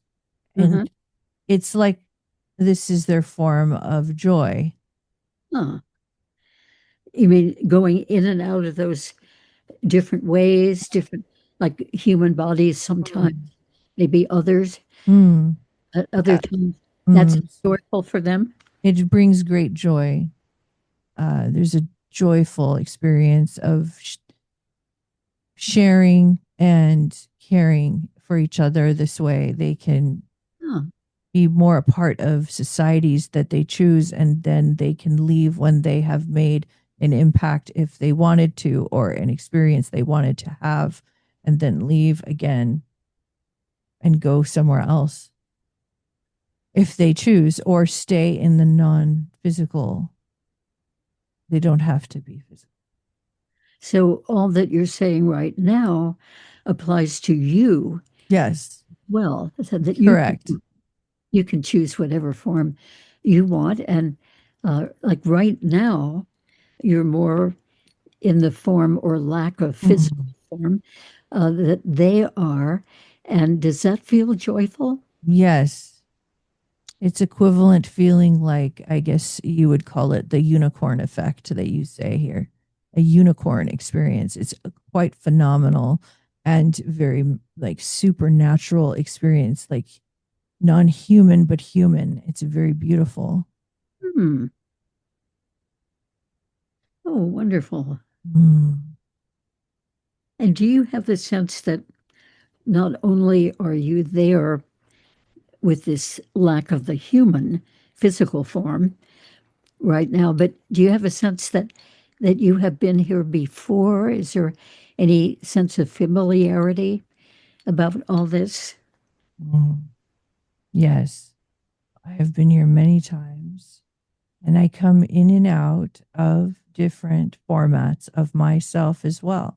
For instance, I just switched into my more feminine form where I was more in my masculine prior. So, yes, I enjoy that shift as well as enjoying different experiences here on Earth.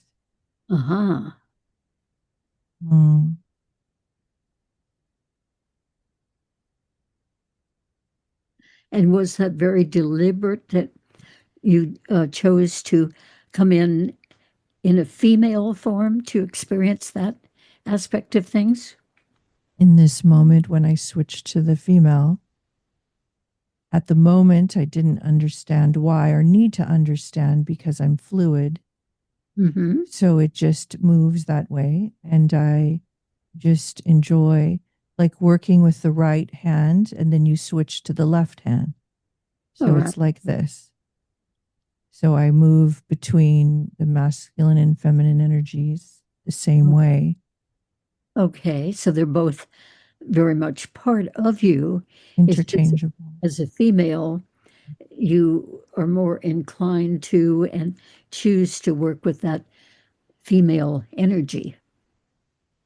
In this case, with Oriah, she needs more of a masculine approach because the belief systems that she has is that this planet is very intense with a lot of harsh edges, and therefore a masculine energy makes her feel more at home and more safe and comfortable.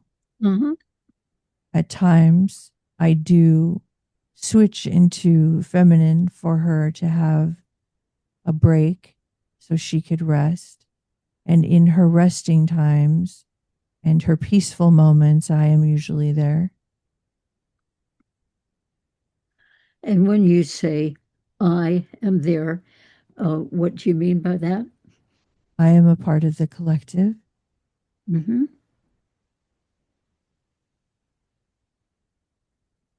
There is no I separated from Right. other.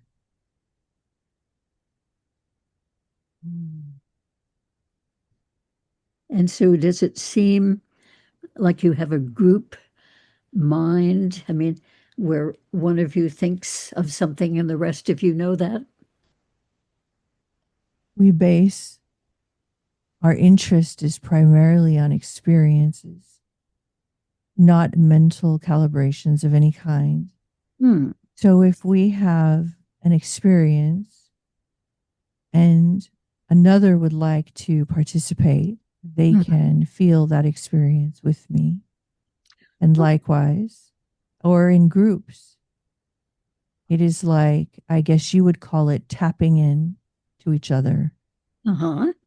but it's very fluid. So it comes and goes. And I don't feel like I hold this only to myself.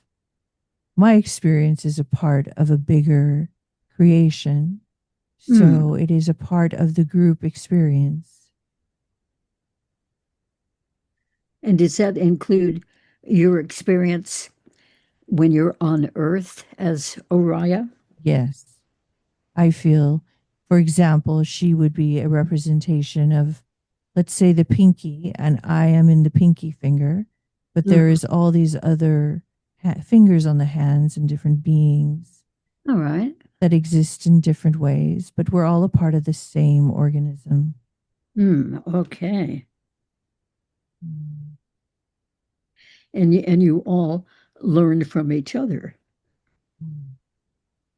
Learn is not a word that we use here, but I understand your meaning. Yes, I don't It know how is, to say it. You yes. can experience So the a lot of different experience, ways through each other. let me see if I can find an example. Okay. When you hold a baby that's very young to your face and you feel the soft skin and smell, there's a feeling you get, correct? Yes. An experience. That experience is joyful, Mm-hmm. and you would love to share that with another, Uh-huh. and others would want to experience that as well. Right. So remove the baby and just now bring the experience. Now you can share that feeling. It is implied there was a physical or a technical moment where there was a touching of a baby. That Mm-hmm. is not necessary in the conversation, if you want to call it a group conversation. All It's right. primarily a sharing of experiences. It's a different format. It's different So, than we share experiences primarily by talking about them correct. to somebody, but this is more of a direct experiencing sharing, So, for instance, let's say you were speaking about Bigfoot earlier. right? So, you had an experience that was joyful, and it was very, very particular and very poignant in the fact it was just about the Bigfoot. Mm-hmm. If you want to come to Oriah, let's say, and share this experience without language, Right. Okay. you would just share the experience through your, I guess you would say, emanation, Right. Your energy or energy expression. mm-hmm. She would experience it with you right away and know exactly how you felt. Oh, It's quite a achievement to right. get to this place.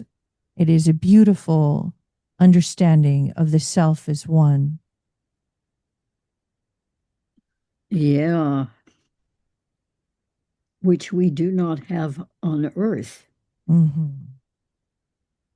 It happens immediately upon releasing this physical form. And you will feel that immediately. When you leave the form. Yeah. Yes. So is that true for other humans when they physically die, their bodies are no longer working and they leave? Is this what you're talking about for them? Yes. Everybody.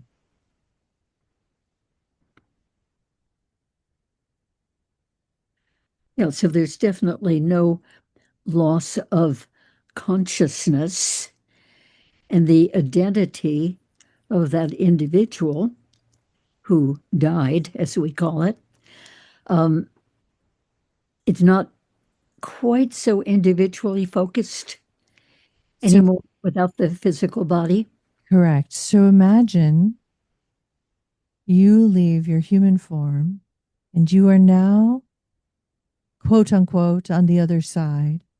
You're in this new space. Instantaneously, your being, if you could imagine fractals of like a kaleidoscope, Right.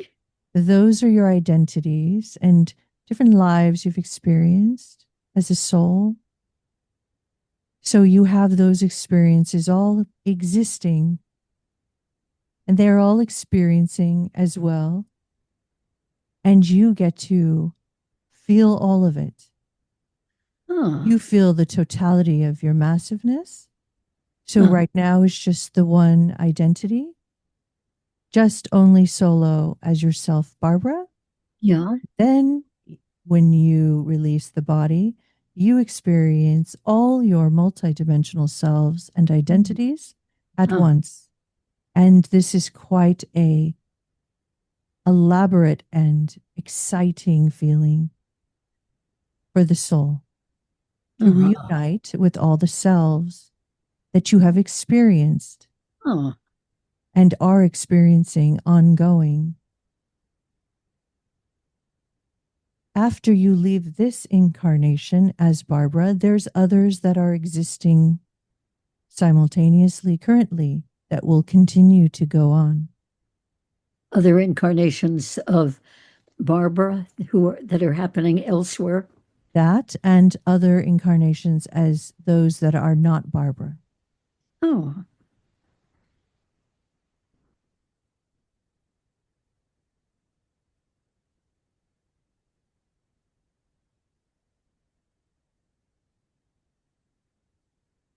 So with your being with these wonderful beings right now, and sounds like very much part of them, one of them, is there anything else that they would like to take this opportunity to say to you, to let you know? Yes. Oriah was interested in physical abduction and time missing experiences. However, her quote unquote higher self has no interest in the physical. So therefore, we bypassed that and went straight to where she actually wanted to be. And that is where we are. Yes, that's really the way that it seems.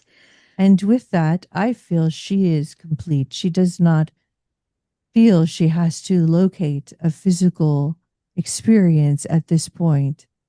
She is quite, I guess you could say, overwhelmed. Oh, did you say overwhelmed? In a good way, but she is silenced. I have nothing further to say, she's saying to you. All right. Well, that's absolutely fine. It's been wonderful that all has come through that has come through, for sure. So now let's go on to whatever else would be important for her to experience in this session. I know that she was very interested in that missing time experience that she had. So if it seems like that would be helpful for her to know about. Well, I'm speaking for her. She's saying she's not interested in that density at this time Okay. because there's quite an enjoyable experience happening for her now. Okay. And she's not as interested in this moment. Okay. I mean, it seems like she's gone way beyond whatever Yes. that experience was. She didn't know this was possible. And she didn't think she could withhold or withstand this type of energy. We helped balance her for a few minutes. Hmm. And she was able to hold herself steady. She's commenting that this is what her husband must experience when he's channeling. Uh-huh. Yes, that's a very important process, isn't it? Yes.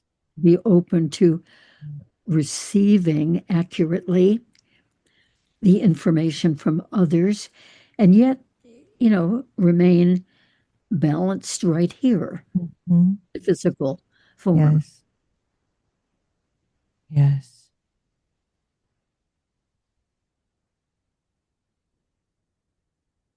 Mm. Okay, so maybe that's enough for now. Does it seem like that? Yes, indeed. Yeah, and that she has lots to think back on and Yes. relive, in a sense, relive the feelings.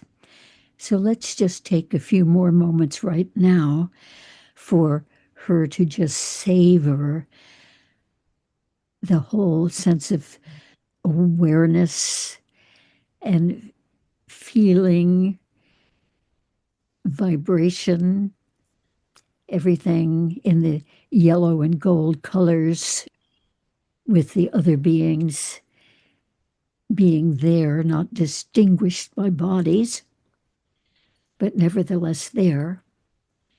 Mm. So just experience that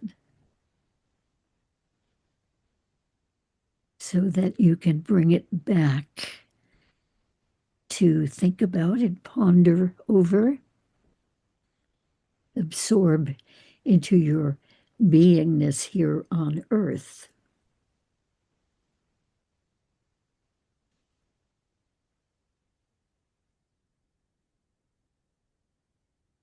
Wow, Barbara, that was incredible. Yeah. Wow. Well, I'd like to just take a little time to bring you all the way back and be totally free to talk about this. I'm going to be counting from number 1 to number 5. And when we get to number 5, you're going to be here, alert, awake, ready to go on with the rest of your day. So, number 1, you have done beautifully, Oriah, with this experience. And I'm so pleased for you that you could experience this in a knowing way while still being in your Oriah physical body on Earth, and so much more than that. I Yeah. feel like maybe this is what the people who have experienced near death experiences feel like. Oh, yeah, it sounds Because it's you feel this a massive oneness. And you hear people talk about this and we teach this, but to experience it. Yeah, that's a whole different thing, isn't it? It's a whole different thing. Okay. I'm going to continue on with my process. Number 2, around you. Wow. Barbara, can I share a couple things with you? Sure. There were some moments when you were guiding me in. Uh-huh. And you got to the part about the diaphragm. Oh, it was yeah. around that time period. I started to experience this place. And I kept saying to myself, my mind kept saying, this can't be. It's not a physical location. I don't see anything, but I feel it. And I kept saying, like, I have to wait. I can't speak about anything because there's nothing to say. There's only what I feel. And this went on and on and on and on for minutes and minutes as you kept going. I Oh, I kept trying to figure out how to talk about something that's amorphous. right. Yeah, yeah. That's what took me so long to start talking.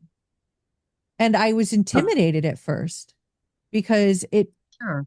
it didn't have any normal like trappings of material architecture of any kind anywhere. So I just kept getting this.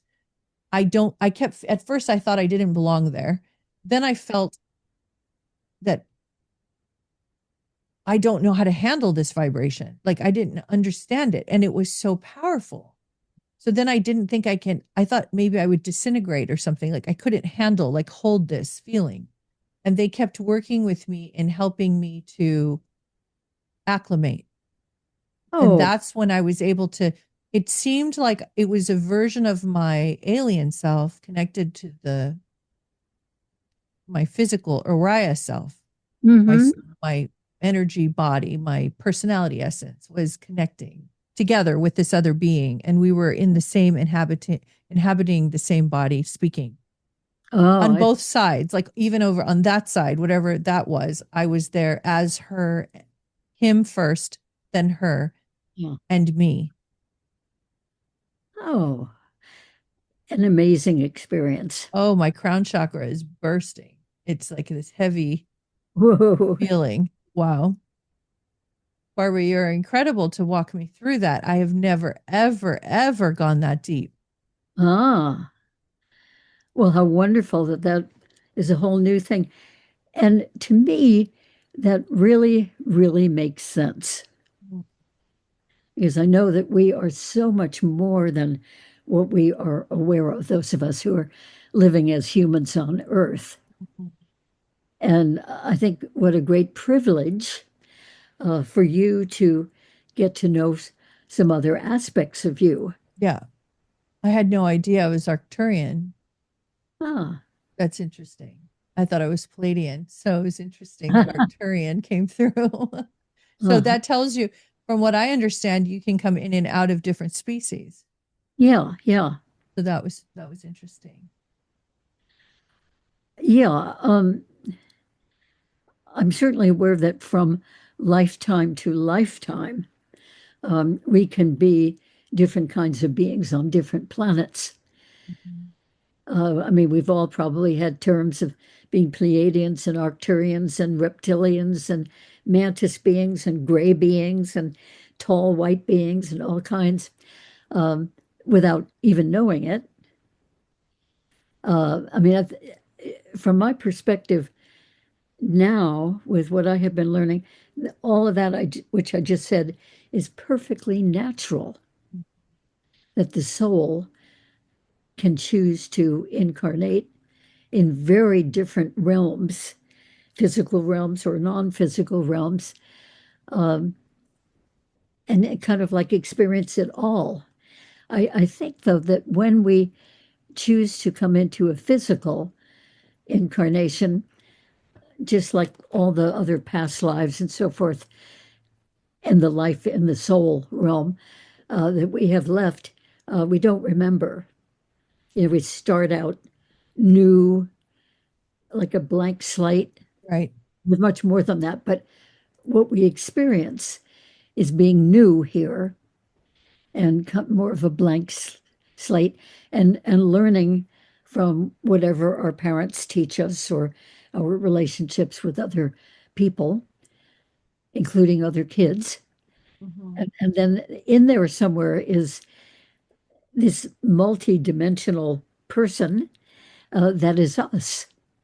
Yeah. And then when you think that everybody else is a multi-dimensional person too, having a human experience in this particular lifetime. Yeah. Exactly. But if you took all the people whom you knew, whom you know, um, and could see all that they are, in addition to being a human on Earth this time, I mean, wouldn't that be absolutely amazing? That would be amazing. Yeah. But thank you so, so much for this. And I'm looking forward to talking to you again in the future. Thank you so much. Well, thank you. I just enjoyed this hugely myself, and I'm really pleased to know you.